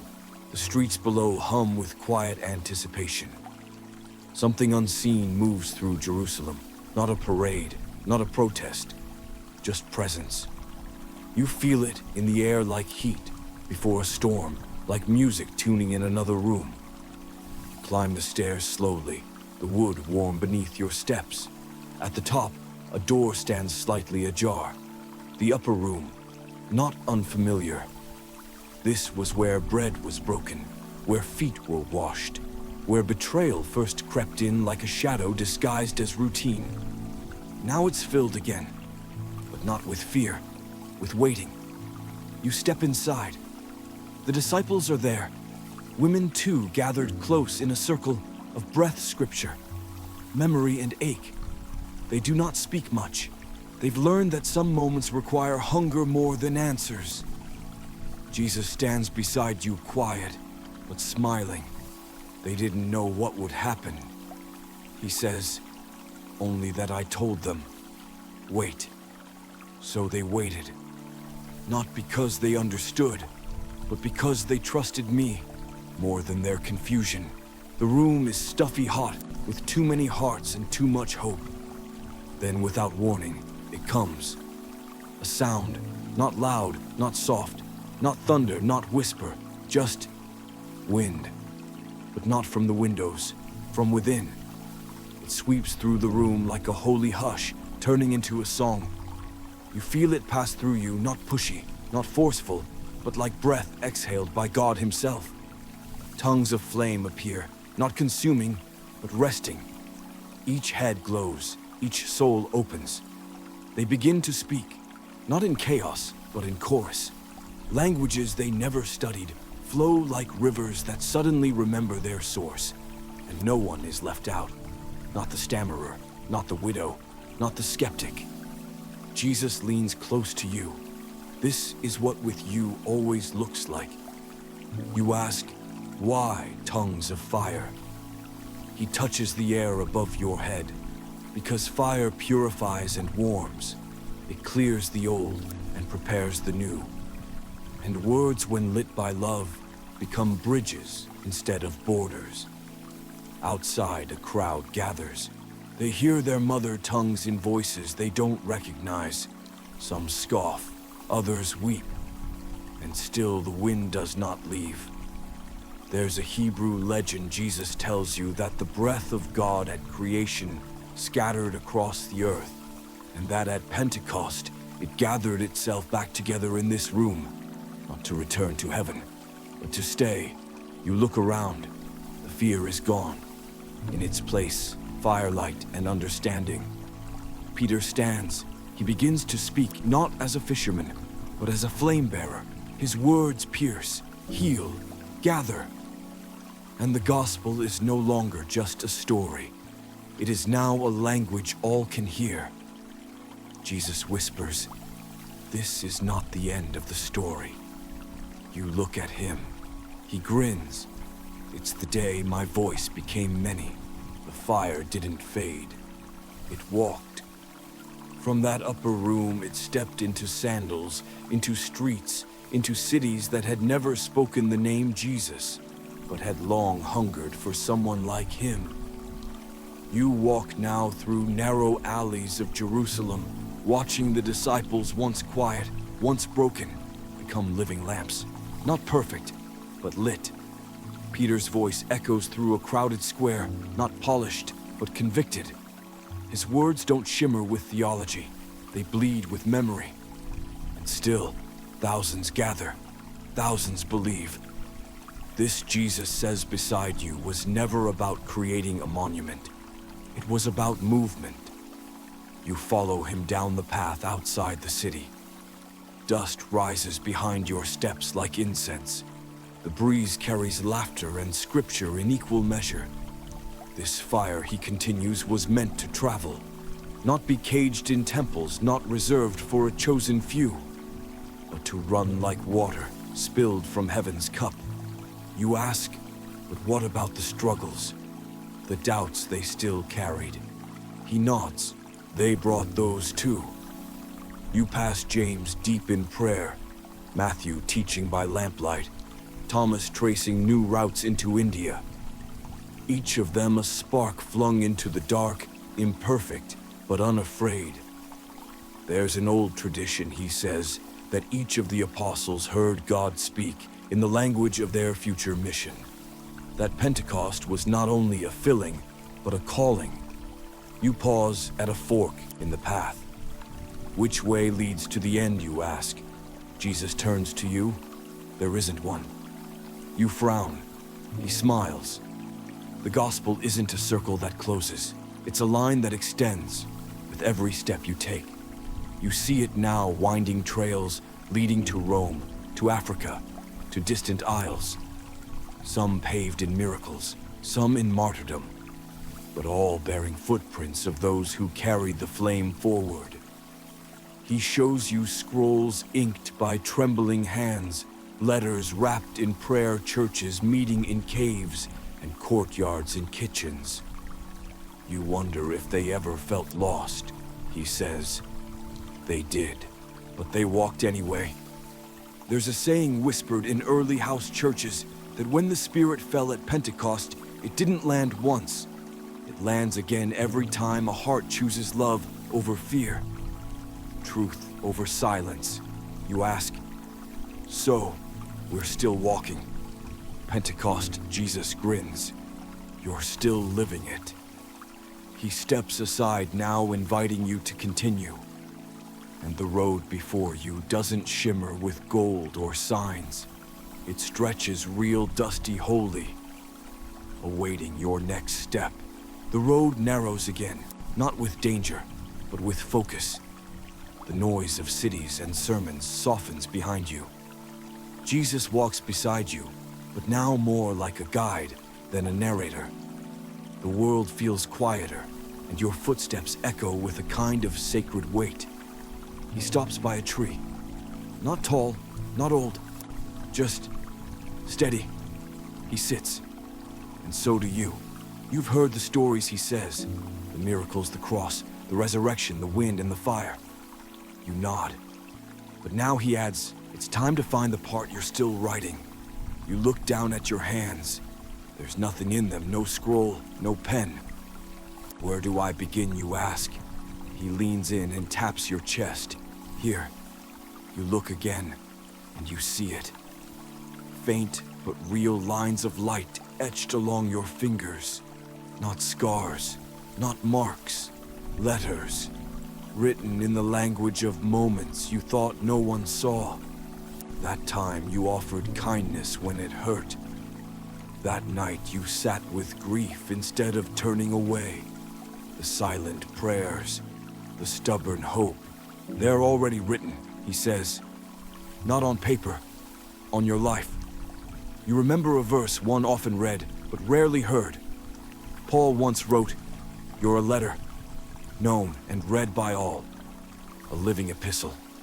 Jesus' whispers sent not just to church pews, but to park benches, kitchen tables, hospital rooms. You carry my story without needing to quote it. You ask, but what if I get it wrong? What if I fumble the words? He smiles. You think I only write with perfection. I wrote salvation through a stammering Moses, revival through a weeping Jeremiah, redemption through a rooster's crow. He lifts your hand and traces one glowing word on your palm. Beloved, there's an ancient Christian tale, he says, that before the apostles died, each one wrote a final line, not in ink, but in action. A gesture, a gift, a moment of mercy so simple, no parchment could hold it. You look at your other palm, another word glows there, witness. And suddenly, it makes sense. The gospel was never just meant to be spoken. It was meant to be embodied. You ask, where do I take this letter? He stands and looks to the horizon. Wherever the world forgets it's loved. He doesn't rush. He waits as you rise. And now the silence doesn't feel empty. It feels pregnant like paper waiting for a story to spill across it. Only this time, the ink is breath, and the pen is you. The horizon blurs slightly as dusk settles in, painting the sky with muted lavender and the hush of things unfinished. You walk now on softer ground. It's not a road exactly, more like a path that appears as you step. Jesus is quiet beside you, not distant, just deep in something like an artist staring at a canvas mid-brush stroke. You ask gently, what are you thinking about? He smiles. You blink, unsure how to reply. He continues, most think, my greatest dream ended at resurrection. But resurrection was just the turning of the page. You both reach a small hill overlooking a valley filled with flickering lights. Towns, homes, stories unfolding. You watch a child being tucked into bed. A nurse changing shifts. A woman kneeling beside her window in prayer. I still dream, he says, not of angels, but of humans who remember they were made in the image of joy. You ask, but the world is heavy. How can dreams still live in it? He places a hand over your heart, because I planted my dream here. He points across the sky. Each person you've ever loved, forgiven, carried, or simply noticed. There the dream, passing between souls, like candlelight. You feel it now, faint at first, a kind of fluttering in your chest. Not adrenaline, not fear, hope. But what if I'm not enough, you whisper. Jesus chuckles. You sound like Moses, like Sarah, like nearly every prophet who ever told me they weren't qualified. He kneels in the grass, plucks a wildflower, and spins it gently between his fingers. There's a story in the early church he tells you of a man who never preached, never healed, never traveled far. But he gave water to weary travelers. Always, with gentleness. After he died, someone wrote his name on parchment and buried it in the roots of an olive tree. They said he fulfilled Christ's dream quietly. You sit beside him now, the flower glowing in his hand. My dream, he says, has always been us, not me ruling over you, but me with you, co-creating, co-healing, co-dreaming, You close your eyes and see glimpses. You standing beside someone no one else listens to. You weeping with someone in a hospital hallway. You laughing around a table of broken people who forgot they were whole. Each flicker is a stanza, each moment a holy syllable in the great poem God still writes. Jesus looks at you. You thought your life was ordinary, but it's the evidence that I'm still dreaming. You ask, and if I forget, he reaches up, touches your forehead. Then I'll remind you in dreams, in songs, in the eyes of someone you didn't expect to carry. My echo, you rise now, the hill behind you, the world below, and the dream, still unfolding. You hear it before you see it, a soft murmur winding through the trees, like whispered prayers from the earth itself. A stream, gentle and clear, flows through a grove of olive and fig trees ahead. Its surface ripples not from wind, but from memory. Jesus slows beside you. This, he says, is where many of my children come when they think they've gone too far. You approach the bank. The water is not cold. It's warm, like something alive. You kneel and look in, but the reflection isn't your face. It's your past, not every detail, just flashes. A harsh word you regret, a kindness you never spoke, a door you should have walked through, but didn't. You draw back instinctively, ashamed. But Jesus doesn't move away. He kneels beside you, cups some water in his hands, and lets it slip between his fingers. Regret is not poison, he says gently. It's thirst. You look at him confused. He dips his fingers into the stream again. When the soul realizes it missed something holy, it longs to return, not to change the past, but to bring grace to what it once lacked. You ask, so I'm allowed to feel regret? He smiles. Regret means your heart still hopes. You peer into the stream again. This time the images change. Now you see the moments after your failings, a time you apologized, a night you stayed up comforting someone when you yourself were tired, a choice you made to try again. You've come back, he says, over and over.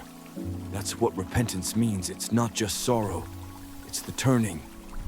He gestures to the stream. There's an old tale, he says, that this is the same stream where Peter wept after denying me, that his tears mixed with the water and turned it holy. You listen, and now the water sings not words, but emotions you've forgotten how to name. Peace, release, belonging. Jesus sits with you in the grass, his robe brushing the clover. A breeze passes, and for a moment you smell something sweet, maybe frankincense, maybe memory. You ask, what if I still carry shame? He replies, then bring it here. Let it drink. Let it remember that it is no longer your master, only a shadow that forgot where the light lives. You kneel once more and splash the water across your face. It doesn't sting, it soothes.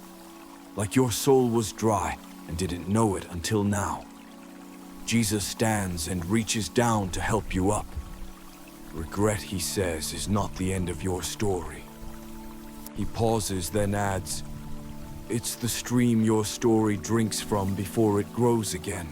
The path grows quieter as twilight leans over the earth like a lullaby. You walk now through a grove of almond trees, their branches curving above like the arches of an old cathedral. The leaves shimmer faintly, catching the last light like tiny lanterns. Jesus walks a little ahead, not distant, just giving you space. And in that space, a question rises, not sharp, not urgent, just soft, like a child tugging on a parent's sleeve. Why did you choose me? You don't say it out loud. You don't have to. He stops beneath the oldest tree, its bark cracked like wisdom, its roots gripping the ground like memory. He turns. smiles, but says nothing. You stand in that silence, the kind that doesn't demand an answer, the kind that is an answer. Still, the ache is there, the longing to be reassured that you weren't picked out of pity, that your wounds didn't cancel your worth, that he didn't settle for you. Jesus sits cross-legged beneath the tree and motions for you to join him. You do. He reaches into the soil beside him and scoops out a small almond, cracks it open, offers you one half. You taste it. Sweet. Then he says almost in a whisper, I didn't choose you instead of someone else. I chose you because I dreamed of you. You let the words settle. There's an old Hebrew tradition, he tells you, that when the high priest entered the Holy of Holies, he carried 12 stones over his heart, each one representing a tribe, a name, a belonging. You, he says, are one of those names etched into my heart, not just symbolically, literally. You ask even with the questions I still have. He chuckles gently, especially because of them. Questions aren't cracks in faith, they're doorways. He leans against the tree, arms crossed casually. Some believe the Garden of Gethsemane still holds the echoes of my questions, my why, my if it be possible. You're not the first to wrestle with mystery under the trees. The grove falls quiet again, but this time it feels like a choir of stillness, each leaf a verse in a hymn older than language. You close your eyes, breathe, and hear him say, not with his lips, but with everything he is, you are not an accident in my story. You are a line I refuse to write without love. You open your eyes and find him smiling again, not because your questions are gone, but because you finally made room for peace to sit beside them. You stand, and as you walk on, you don't need the answer to why anymore, because you're walking with the one who made the question holy. Night has arrived not in darkness, but in soft layers of hush and hush and hush again. You now come to a clearing where a small fire burns. Its glow flickers across old stones and newer faces. Others are gathered here, strangers and saints, prophets and poets. Yet no one feels unfamiliar. The fire does not roar. It welcomes. Jesus is already seated beside it, coaxing the flames with the gentleness of someone who's tended thousands just like this. You settle beside him. The warmth kisses your knees. You notice something curious above the fire. The smoke doesn't rise. It swirls as if remembering a shape it once knew. A story, maybe. A name. Jesus passes you a cup of warm fig tea, its scent full of evenings long past. This fire, he says softly, knows every version of you. You frown slightly. Every version, he nods. The you who sang as a child. The you who tried to disappear. The you who failed, failed again, and still dared to show up. You sip the tea. It tastes like forgiveness. There's an old legend, Jesus begins, that says, heaven keeps a fire burning for every soul, and when that soul speaks their own name with truth, the flames leap in recognition. You whisper your name aloud. The fire dances, and you feel it. Not pride, not shame, just presence. Like you've finally been fully witnessed, and not one part of you was unwanted. You glance around. Elijah is here humming to himself. Ruth and Naomi lean against one another, smiling at something only they understand. Even doubting Thomas laughs softly across from you, flicking acorns into the flames like prayers in disguise. Jesus turns back to you. You feared being forgotten, he says. Even when surrounded, even when needed. You nod slowly. Then know this. He continues. No part of you has been lost to me. Not even the parts you let go of too early. He lifts a stick and stirs the fire. Sparks rise, some red, some blue, some gold, one for every moment you thought I wasn't there. They vanish into the sky. He adds, "This fire does not burn to judge. It burns to remember and to call back." You lean in closer. The flames make no demands. They simply hold space. Jesus finishes his tea and sets the cup down. "Some think they'll find me only in cathedrals or clouds," he says. "But I'm just as often here, waiting beside whatever fire you dared to light when you felt most alone." You stare into the embers and realize the fire doesn't just remember your name, it reminds you of who you are. The fire crackles behind you now as Jesus rises and motions for you to follow. The night wraps around the two of you like a soft cloak, not heavy, not cold, just enough to make the stars feel closer. You walk together into a small stone room tucked beneath a hill. Inside there's a table. Upon it, a scroll. Unrolled. Blank. You pause at the doorway. Jesus gestures to the seat. "This," he says gently, "is your chapter." You step inside slowly, eyes tracing the lines of parchment that seem to shimmer faintly like they're listening. Waiting, longing to be filled. "I don't know what to write," you whisper. He doesn't answer with words. Instead, he kneels beside you, takes your hand, and places a simple reed pen in your palm. It feels light, alive. "You were never meant to write this alone," he says. You look down. There across the table are faint marks already written, as if invisible ink is surfacing. Moments you've already lived. The day you chose kindness over convenience.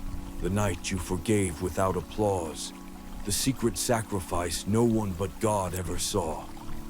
They were never lost, he says, only waiting for light to reveal them. You brush your fingers along the parchment, and for a brief moment, it pulses like a heart. There's an ancient Hebrew belief Jesus tells you, that every soul is assigned a sacred line in the book of life, and that no two lines are the same, not because of destiny, but because of design. He leans closer. "I dreamed of your voice before the world spun, not for perfection, for presence." You ask, "What if I mess it up?" He tilts his head. "Then we write again, together." The pen hovers above the scroll. Still your hand trembles. So he places his over yours, not to guide, to join. And slowly, you begin. The ink flows not black but gold tinged. Not because you're holy, but because he is here. You write not sentences, but soul prints. Small acts of love, tiny graces, unfinished prayers. Jesus smiles with each stroke. Not because you're eloquent, but because you're honest. You once thought your story had to be impressive. He murmurs, "But what I treasure most is that it's true." You pause, the pen rests, and still the scroll shimmers. Because it isn't finished. Not yet. "This is your sacred co-authorship," he says. "Where heaven doesn't dictate but partners. Where your life becomes a living ink in my ongoing poem." He touches your shoulder, and the blank space ahead no longer feels intimidating. It feels like invitation.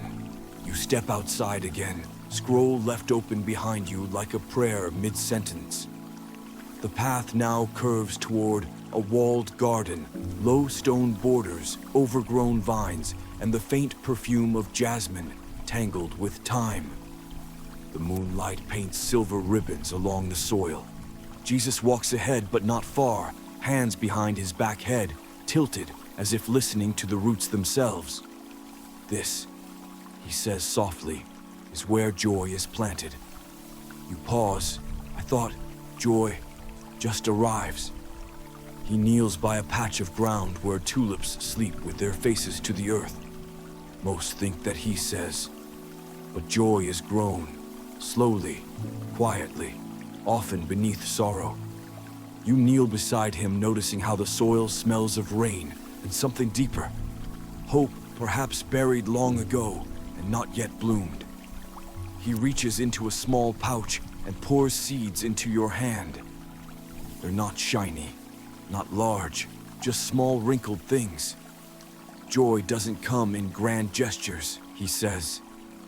It comes when you choose kindness without audience, when you forgive before an apology, when you laugh even though the ache remains. You ask, but what if the soil is dry? He smiles, then I water it. He dips his fingers into a nearby basin and sprinkles a few drops onto your palm. There's an old story. He says that when Adam first tilled the soil outside Eden, his tears fell into the ground. And that's why flowers bloom where sorrow has passed. You blink slowly, and suddenly, the garden feels alive. You notice a narrow row of roses, some with petals open, others still furled.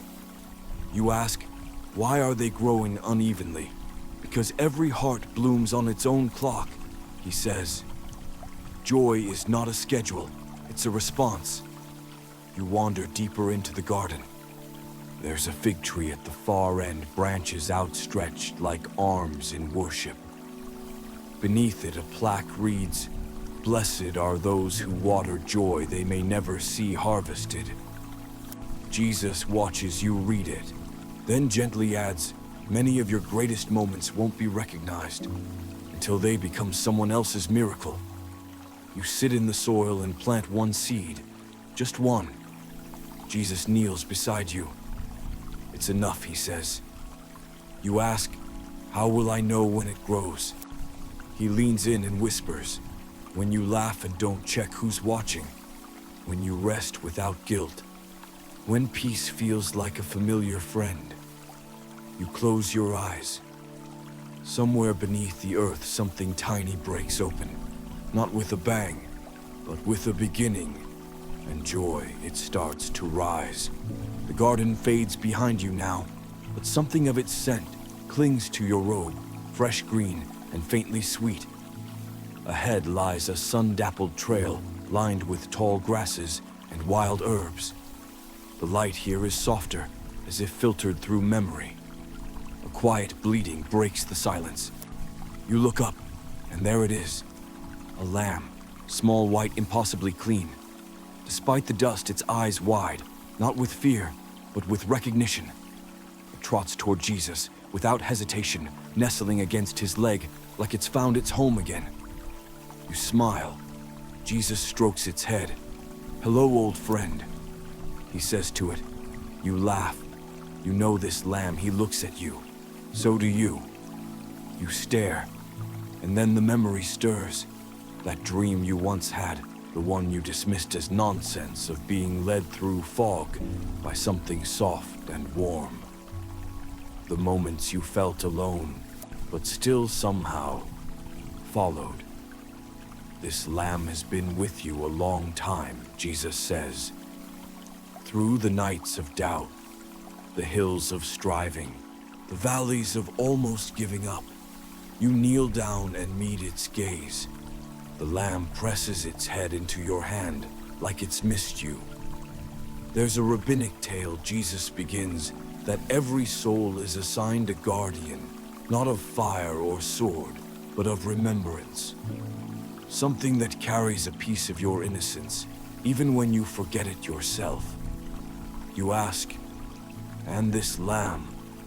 He nods, carries your original softness. The part of you that never stopped trusting, even when everything else shut down.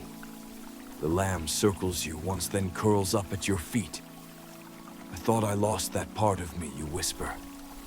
Jesus sits on a nearby stone. You didn't lose it. You just stopped listening for its footsteps. You stroke the lamb's back. Its wool is impossibly warm.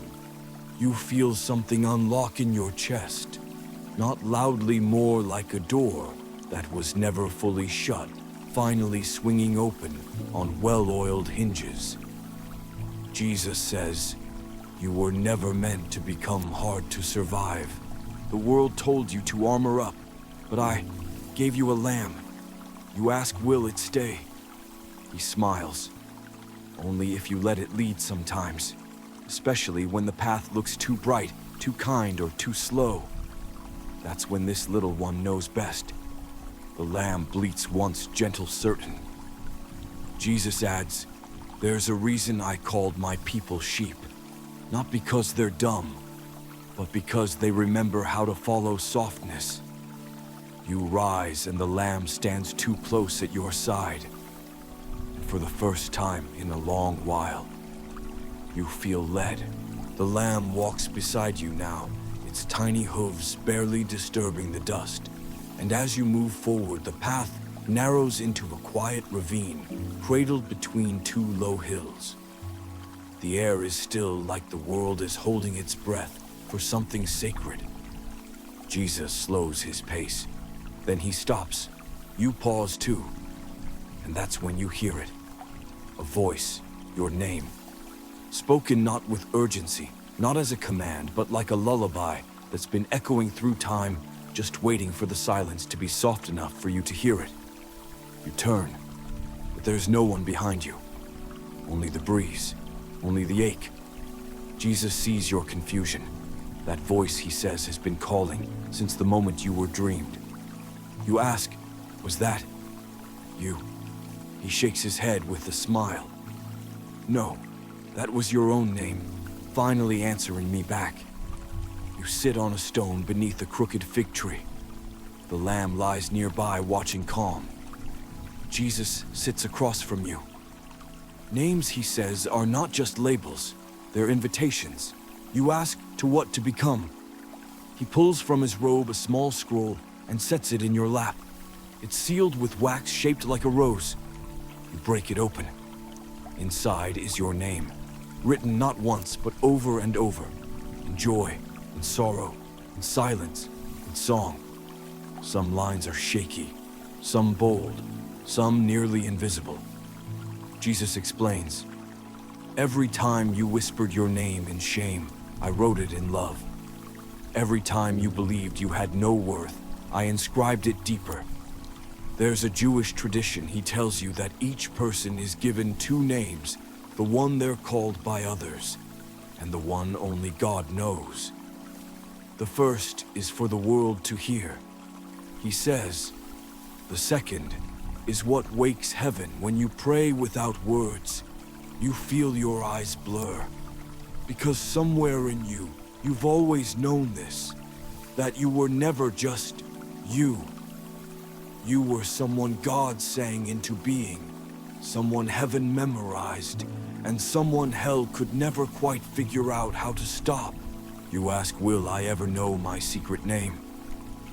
Jesus places a hand over your heart, and you no longer need to prove who you are. He leans back, looks at the stars beginning to form above the hills. Until then, he says, every act of love, every breath of mercy, every tear offered without applause will help you hear it more clearly. The Lamb stands now. So do you. And from behind the trees, your name echoes again. Only now it sounds like purpose. The sky darkens, not in dread, but in depth. Clouds roll gently over the horizon, like a slow tide returning to shore. The air thickens with a holy hush, and the breeze begins to murmur again, this time like an old friend revisiting a long-forgotten story. Jesus stops beside a small lake, nestled between hills. The surface is glass still, too still. You know what's coming. So does he. You both wait. And then, as if memory pulled a string behind the curtain of the sky thunder, you flinch. Jesus doesn't. Instead, he smiles. This storm is not to punish, he says. It's to remind. Winds rise suddenly, pulling at your robe, brushing past your ears with whispers that sound like accusations from long ago. You failed. You're too late. God left when it mattered most. You glance at Jesus, but he just walks into the storm. No hesitation, so you follow. The rain begins not sharp, but steady, each drop like punctuation on an invisible sentence. Heaven is still writing. You both step into a boat moored to a weathered dock. It rocks beneath your weight. The lake shifts from stillness to chaos. I remember this one, you murmur. Jesus chuckles softly. So do they. He points to the other side of the lake. That's where we were headed the night I slept through the storm. You remember the story? Disciples panicked, wind howling, waves threatening to swallow the boat whole, and Jesus asleep on a cushion until they woke him with terror in their throats. You ask, why were you sleeping? He grins. Not because I didn't care, because I knew the storm wasn't greater than the promise. The wind slaps the boat. You instinctively brace, but then you remember. You're not in that old story anymore. This time you don't shout for rescue. You just look at him. And he looks back with that expression only he wears when he sees faith trying its best to stand. There's an apocryphal tradition. He says that one of the disciples years later would sit by lakesides during storms, just to remember that peace isn't proven in calm, it's forged in chaos. You breathe slowly. The rain soaks you. The boat doesn't sink. Jesus stands at the bow now, arms wide, rain running down his face like light made liquid. You whisper, I'm not afraid this time. He nods, because this time you remembered that storms don't erase your name. They just echo it louder. And then silence. Not because the storm ends, but because you're not afraid of its voice anymore.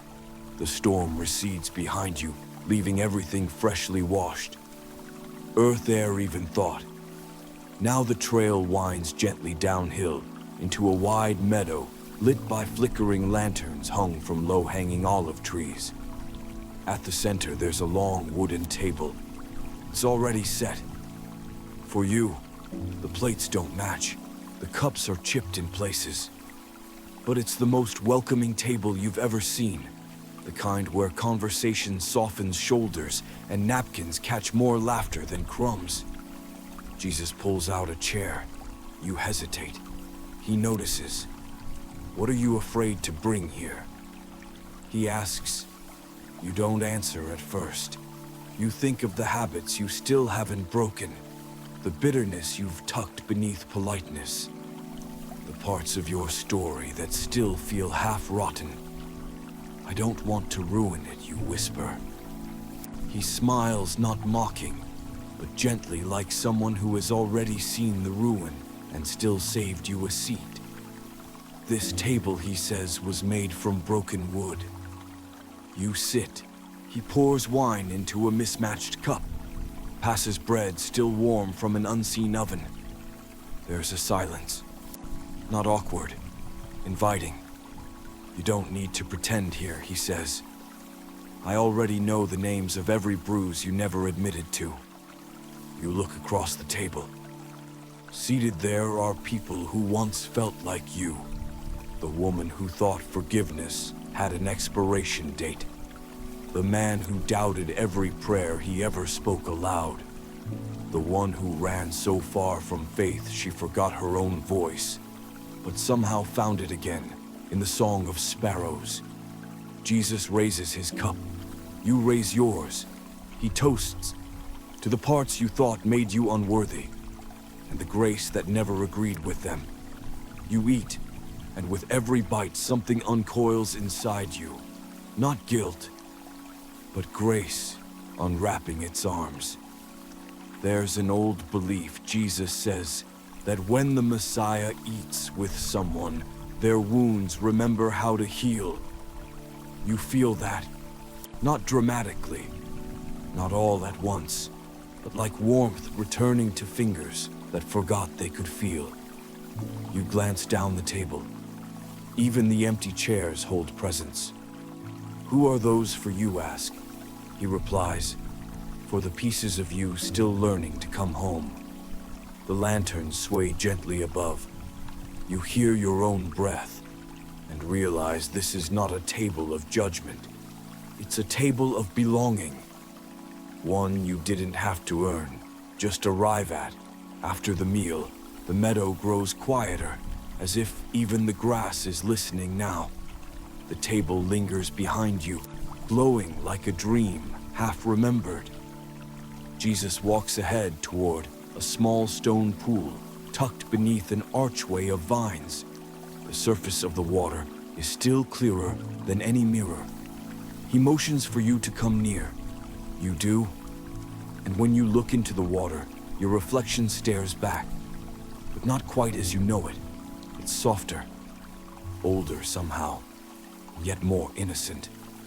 Jesus kneels beside the pool and looks not at the water, but directly at you. You meet his gaze, and for a long, sacred moment, you see something that nearly steals your breath yourself. As he sees you, not as a project, not as a problem, not as a sum of potential or sin, but as someone known. Holy, holy. Why is it so hard to see this? You whisper. Jesus doesn't rush. He never does. He speaks slowly because the world teaches you to measure. I only ask you to remember. You glance again at the water. Now your reflection shifts through time. You as a child, dancing for no reason. You at your lowest, still breathing. You offering love with trembling hands. All equally beloved. There's an ancient rabbinic tradition. Jesus says that every soul bears the imprint of the divine spark, but it dims whenever we believe lies about ourselves. You ask, can the spark ever be lost?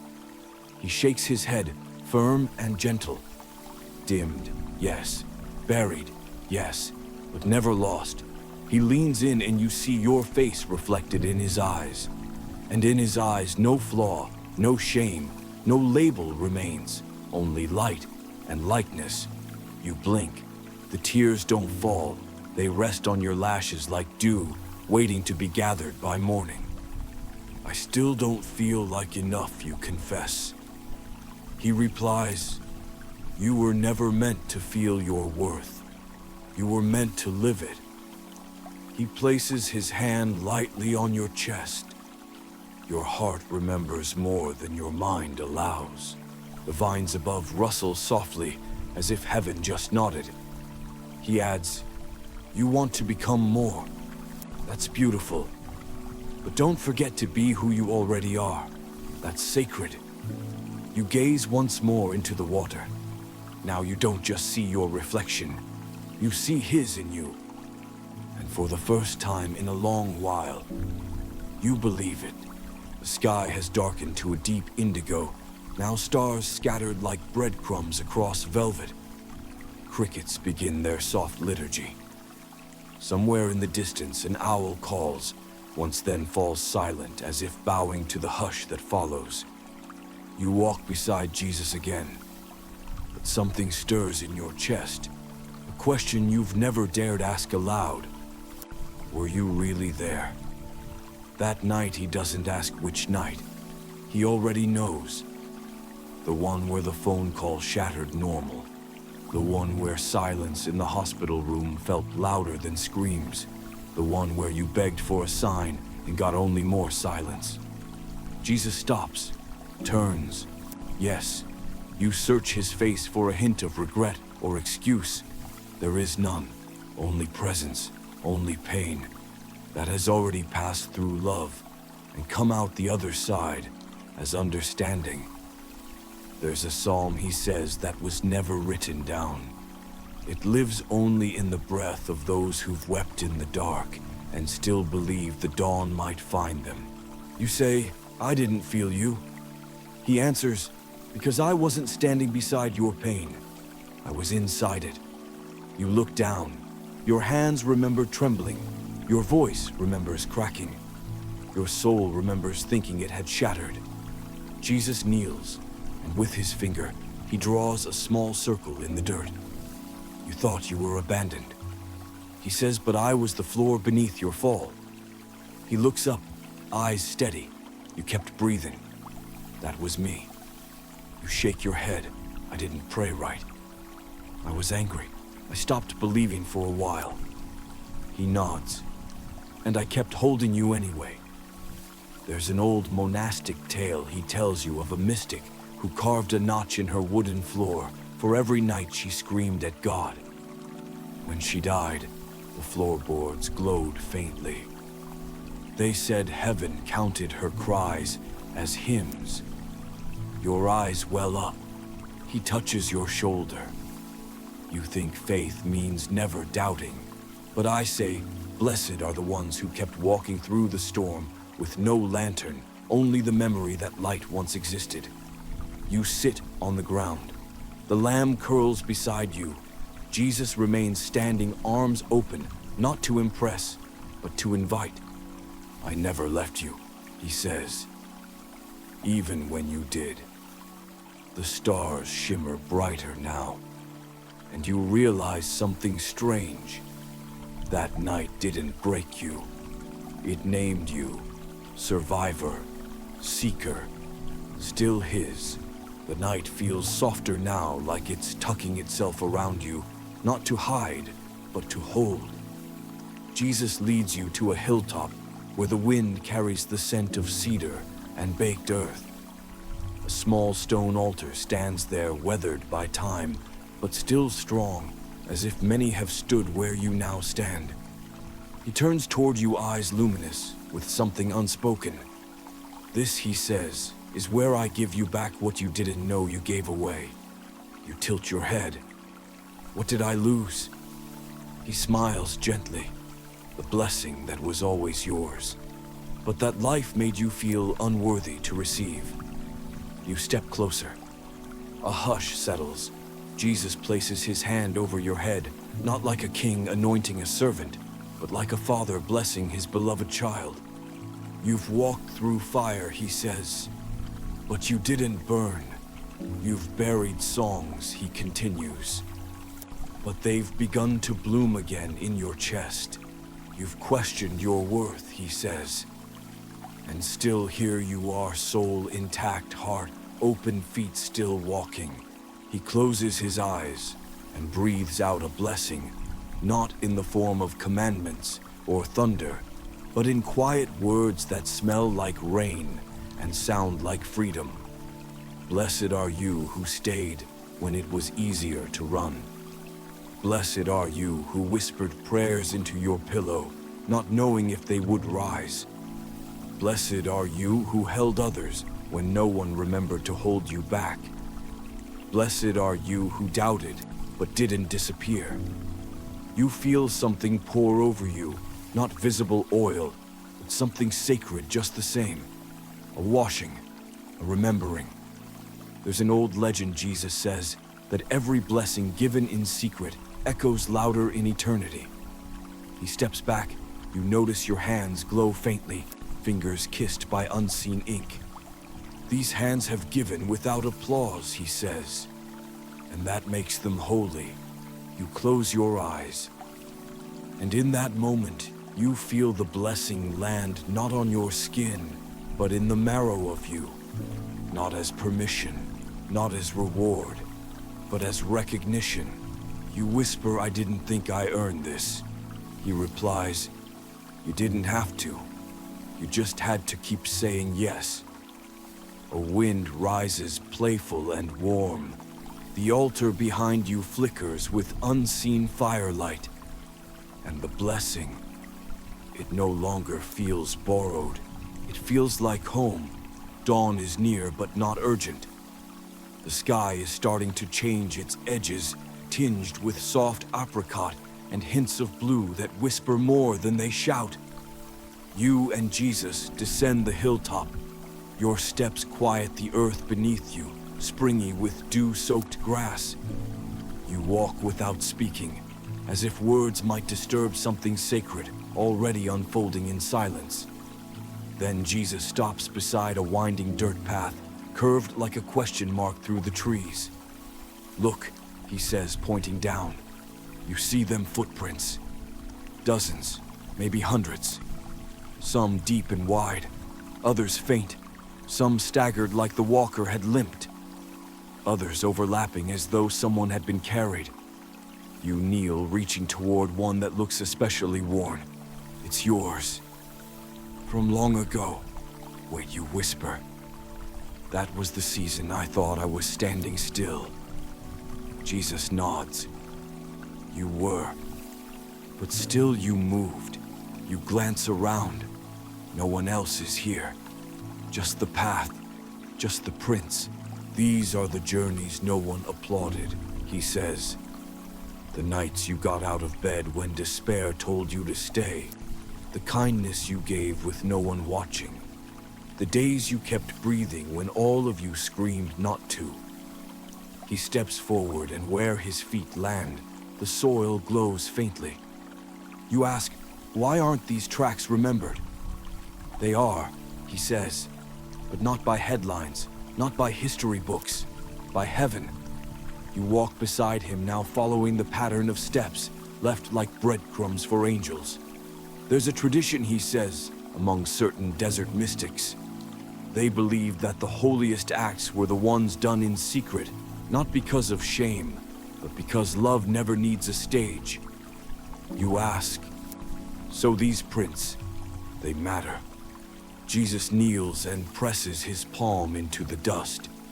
They are the evidence, he says, that love kept walking, even when no one clapped, no one called, no one noticed.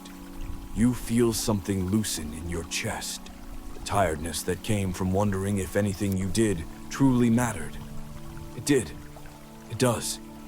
The lamb appears again, sniffing the prints with curiosity. Jesus smiles. Every time you chose mercy over anger, presence over performance, stillness over striving, you left these. He stands, brushes off his hands, and now they lead here.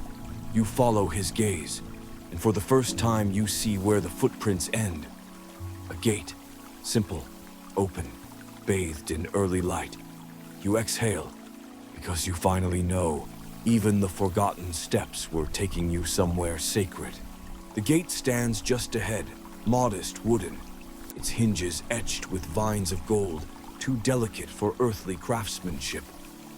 It sways slightly in the morning breeze, not creaking, not groaning, just existing open, like it has been waiting for you for a very long time. You step toward it, but pause. Jesus stands beside you, quiet. You ask, have I been here before? He smiles, more than once. You search his eyes. Then why don't I remember? Because every time you reached it in your soul, he says you turned back not from sin, but from unworthiness. You didn't believe you were allowed to walk through. You lower your eyes. He touches your shoulder. The gate, he says, was never closed. You reach out and touch the wood. It's warm, humming faintly beneath your fingers, as though it remembers every time you nearly stepped through, and then whispered, not yet. There's a Hebrew belief, Jesus says, that God leaves 999 gates open and only seals the 1,000th just to draw you close enough to knock. You smile softly. Then you ask, what's on the other side? He answers without words, just a look that holds sunrise and sanctuary, that knows the version of you that never gave up, that still believes small things can be sacred. You step through, nothing explodes, no trumpets, no sudden hallelujahs, only belonging. The air is lighter, the grass beneath your feet springs back like it never wanted to let you go. You glance behind, the gate remains open. Will it ever shut, you ask? Jesus shakes his head. Not for you, your family.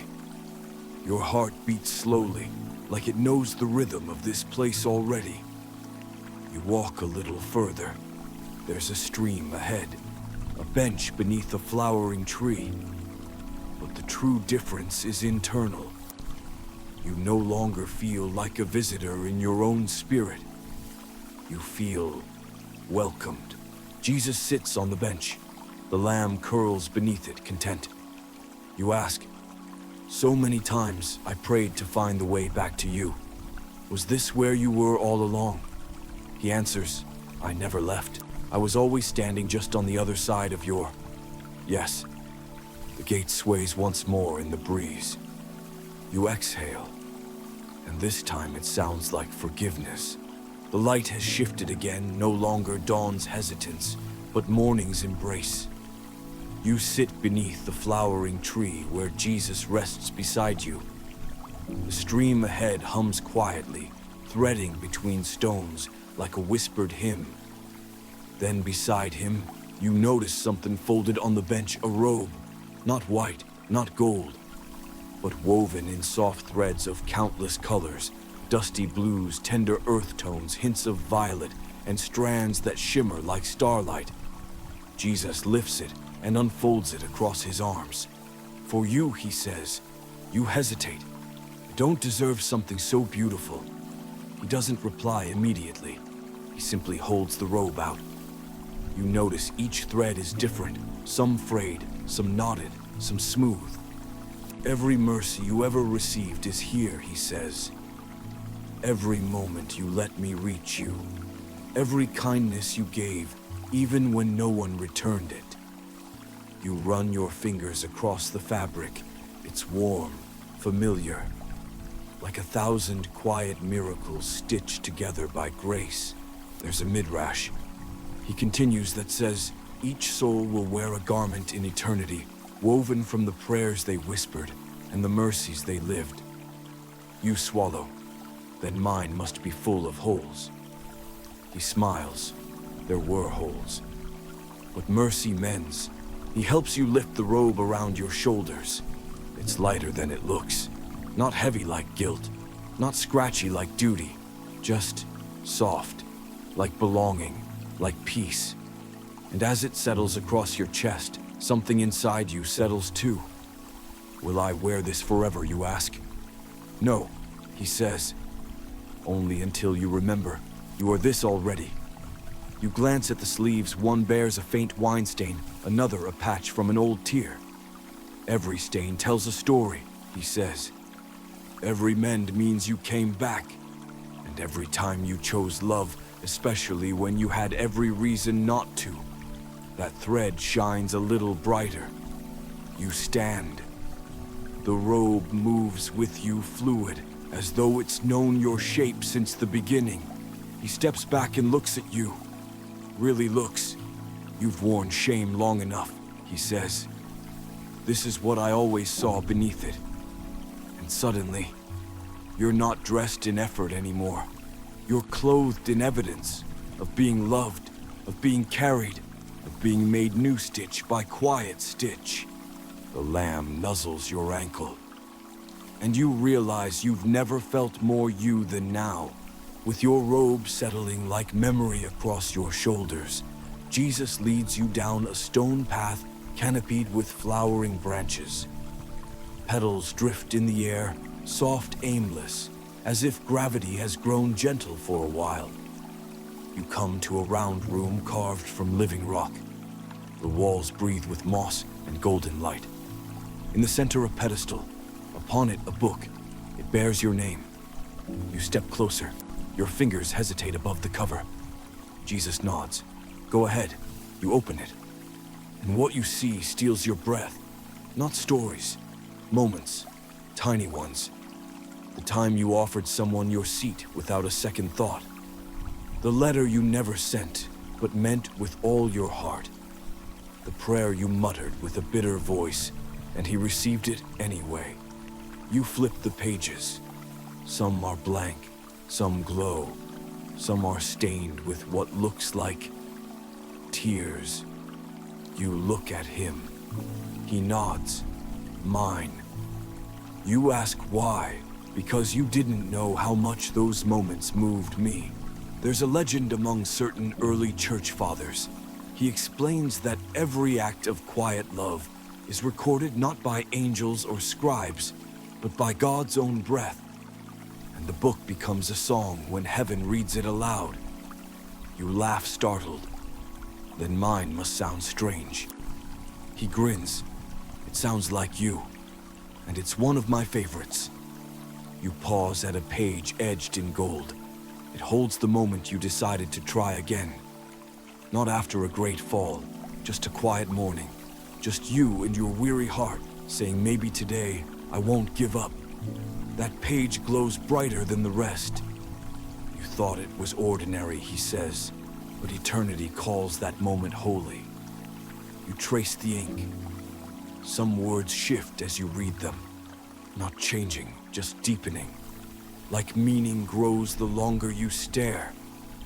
Jesus closes the book gently, but the last page, he says, is still being written. You ask, by who he touches your chest. By the you who walks from here still listening, still loving, still trusting, even with trembling hands.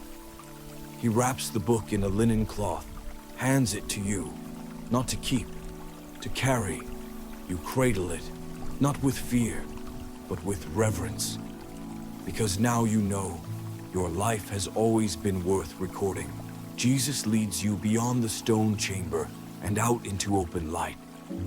The meadow rises once more, then falls away into a valley, cradling a river that glimmers as if it's made of melted starlight. It winds without hurry, curving between willows that bow low like they're praying. You approach the edge and sit on a flat rock warmed by the sun. Jesus sits beside you quiet. The lamb drinks from the shallows. You glance down at your reflection. This time, it doesn't feel foreign. It feels forgiven. Still something lingers behind your ribs, a heaviness. He notices. They're still with you, aren't they? He asks gently. You nod. The things I carry. He doesn't pry. Instead, he reaches into the folds of his robe and pulls out a small satchel. Inside, stones. Not jagged, not massive, just ordinary. Here, he says, hold one. You do. It's warm, but weighty, as if it remembers every tear you didn't let fall. There's an old story, he begins, that when someone lays down a burden in sacred water, the river carries it to a place where time cannot cling to it. You stare at the stone. What if I still need what it holds? You whisper. Jesus looks at you deeply, then speak to it first. You press the stone to your heart, and slowly, quietly, you begin to say what you never said. I'm sorry. I miss you. I wish I hadn't. I wish they had. The stone grows warmer, as if it's listening, as if it's understanding. When you're ready, Jesus nods toward the current. You step in barefoot. The water is cold, but not punishing. Just enough to wake something kind in you. You kneel and release the stone. It sinks, then rises again, lighter now, floating downstream, like a memory that finally exhaled. Tears slip down your cheeks, not of sorrow, of release. Jesus watches not as judge, but as witness. That one didn't need to be carried anymore, he says. You step back to shore, dry off, lighter. He offers you the satchel. You peek inside. More stones, each waiting. They don't all have to go today, he says. Some just need you to know they can. You nod. Because now for the first time, you believe they can. You walk with Jesus once more, your robe still damp at the hem, your spirit somehow fuller and lighter at once. The air around you is now steeped in stillness, not emptiness, but a kind of sacred quiet. The kind that makes birds hush and leaves hang in midair. It's not the absence of sound, it's the presence of listening.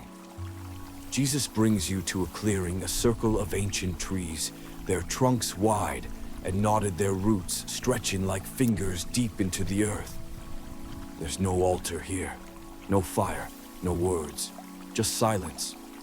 You start to speak. He gently lifts a hand. Not now, he whispers. Let this silence speak first. So you sit, you breathe, and slowly you begin to hear. Not with your ears, but but with something deeper.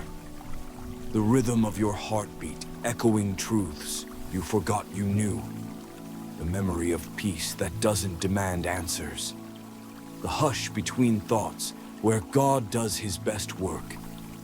You close your eyes, and in that sacred stillness, something rises your name, but not as you say it, as he sings it. Not out loud, not in melody, but in meaning. As if the silence itself wraps syllables around your soul and says, I see you, I love you, I delight in you.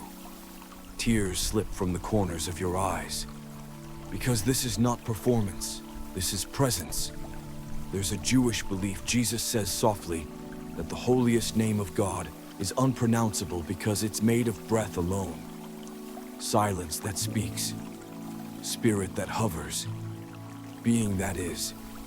You nod slowly, because you're starting to understand you've been trying to earn what was always whispered to you in stillness. He leans closer. Do you feel it?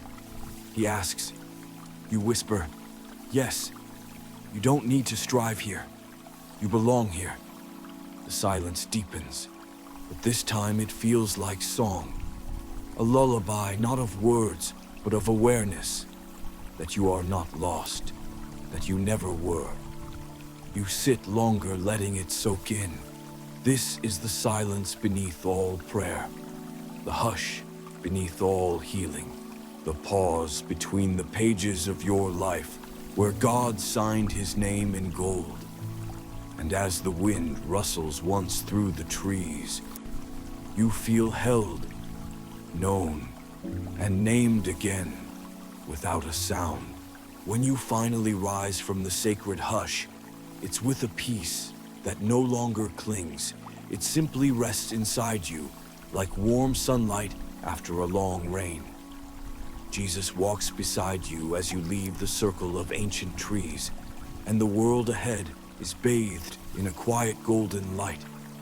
But as you walk, you notice your shadow again, stretching behind you. You pause. It feels like a contradiction after all this light, after all this closeness. Why is the shadow still there? Jesus stops too. You're looking at it like it's proof of distance, he says. Isn't it, you ask? The dark part that follows me. He shakes his head gently. No, it's proof that light is near. Shadows don't exist without it. You blink, he continues. That shadow isn't failure. It's the form your healing casts when you keep walking. You look again at your shadow. It no longer feels heavy, just honest. There's an old Christian mystic, Jesus says, who believed that when a person stands in divine light, their shadow carries not shame, but evidence of transformation. You walk a few more steps. The lamb trots beside your feet, and even it casts a shadow, tiny, soft-edged, almost dancing. I spent so much time trying to hide it, you confess, trying to pretend it wasn't there. Jesus replies, but I never asked you to erase it, only to walk with me through it. You think of the things you've buried in that shadow, old regrets, self-doubt, moments you wished had gone differently. And for the first time, you don't rush to push them away. You just let them be, seen, but not in charge. Present, but not defining. I kept thinking light meant perfection, you admit. No, he says, it means presence. I never called you to be flawless. I called you to be with me. The path curves again. Your shadow stays. But now it no longer whispers shame. It simply follows quietly, honestly. You notice, he adds with a playful glance, how even your shadow looks gentler. Now you smile. I guess it does. He nods. That's because you've stopped dragging it and started walking in the kind of light that doesn't demand denial. You step forward again, and this time your shadow feels like a companion, not of darkness, but of depth. The path now opens wide, the hills behind you, bathed in memory and morning light. Ahead, the air shimmers not from heat, but from something thinner, as though the veil between the seen and unseen is stretching. And then you see it, a door, but not standing upright. It floats, carved into the very sky, not massive, not ornate, just there, quiet and sure, framed in clouds the color of old parchment, glowing faintly at the edges. You and Jesus walk toward it. There's no lock, no handle, only an inscription. For those who chose to hope anyway. You pause. This is it, he says. You ask, what's behind it? He answers, the place your spirit already remembers. You stare up at it, heartful, legs uncertain. Am I ready? He smiles. You've already walked most of the way with a burden that wasn't yours. Now you walk as yourself. That's all that's ever been asked. You glance behind. The meadow, the stream, the lamb, the book, the robe. None of it vanishes. All of it belongs to you now. He adds, you're not leaving this behind. You're walking into a deeper version of it. There's a legend, he explains, one that says, every soul dreams of a door at least once in their life, and that the dream isn't a wish, it's a memory. Most people forget it, he says. You remembered. You step forward. Your hand brushes the air where the door hangs, and the moment your fingers meet its glow, you hear something. Not thunder, not song, just the soft sound of breath, like someone exhaling after holding it for years. Your breath. You glance at Jesus. I'm afraid you whisper. Only because you think this door will make you different. He replies, but it won't. It will just show you how much of you was already whole. You nod, step through. And it's not brightness. It's not revelation. It's something far more tender peace. The kind that feels like being held in a memory older than your birth. The kind that sings in the marrow of your bones. You made it. You're safe. You're still you. And you are mine. You turn. Jesus is still beside you. Of course he is, and so is the Lamb. Of course it is. Because you didn't cross into somewhere else.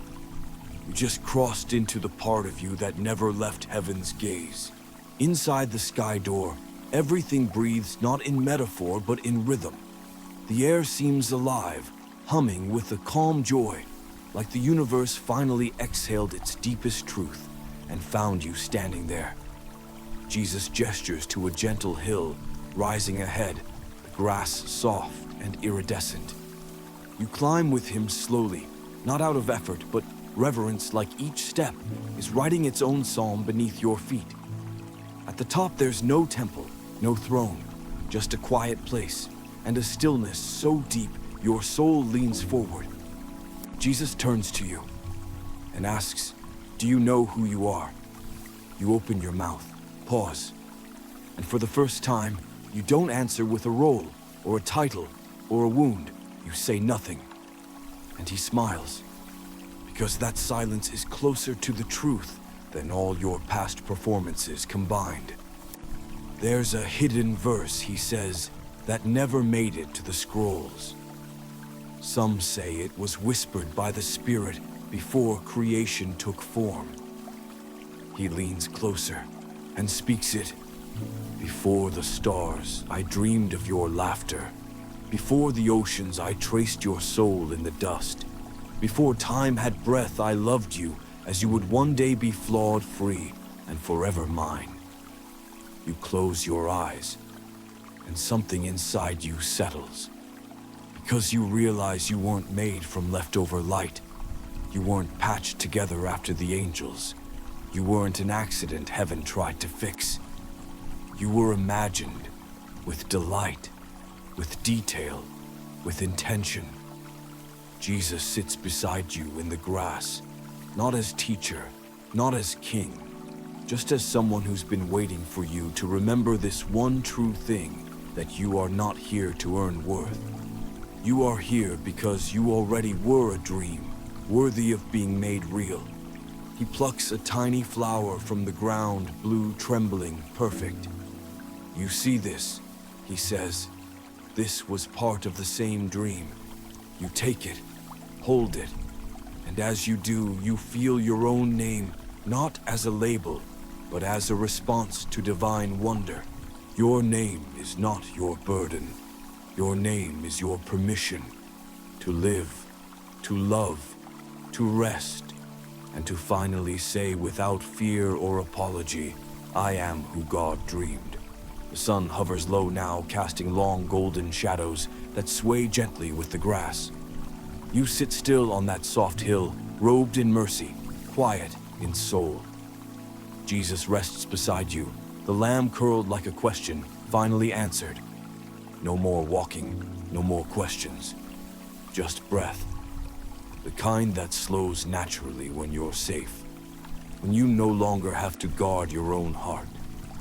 Jesus watches the horizon with you, but not with worry. His gaze is steady, like someone who has seen every storm that tried to break you and knows they've all passed.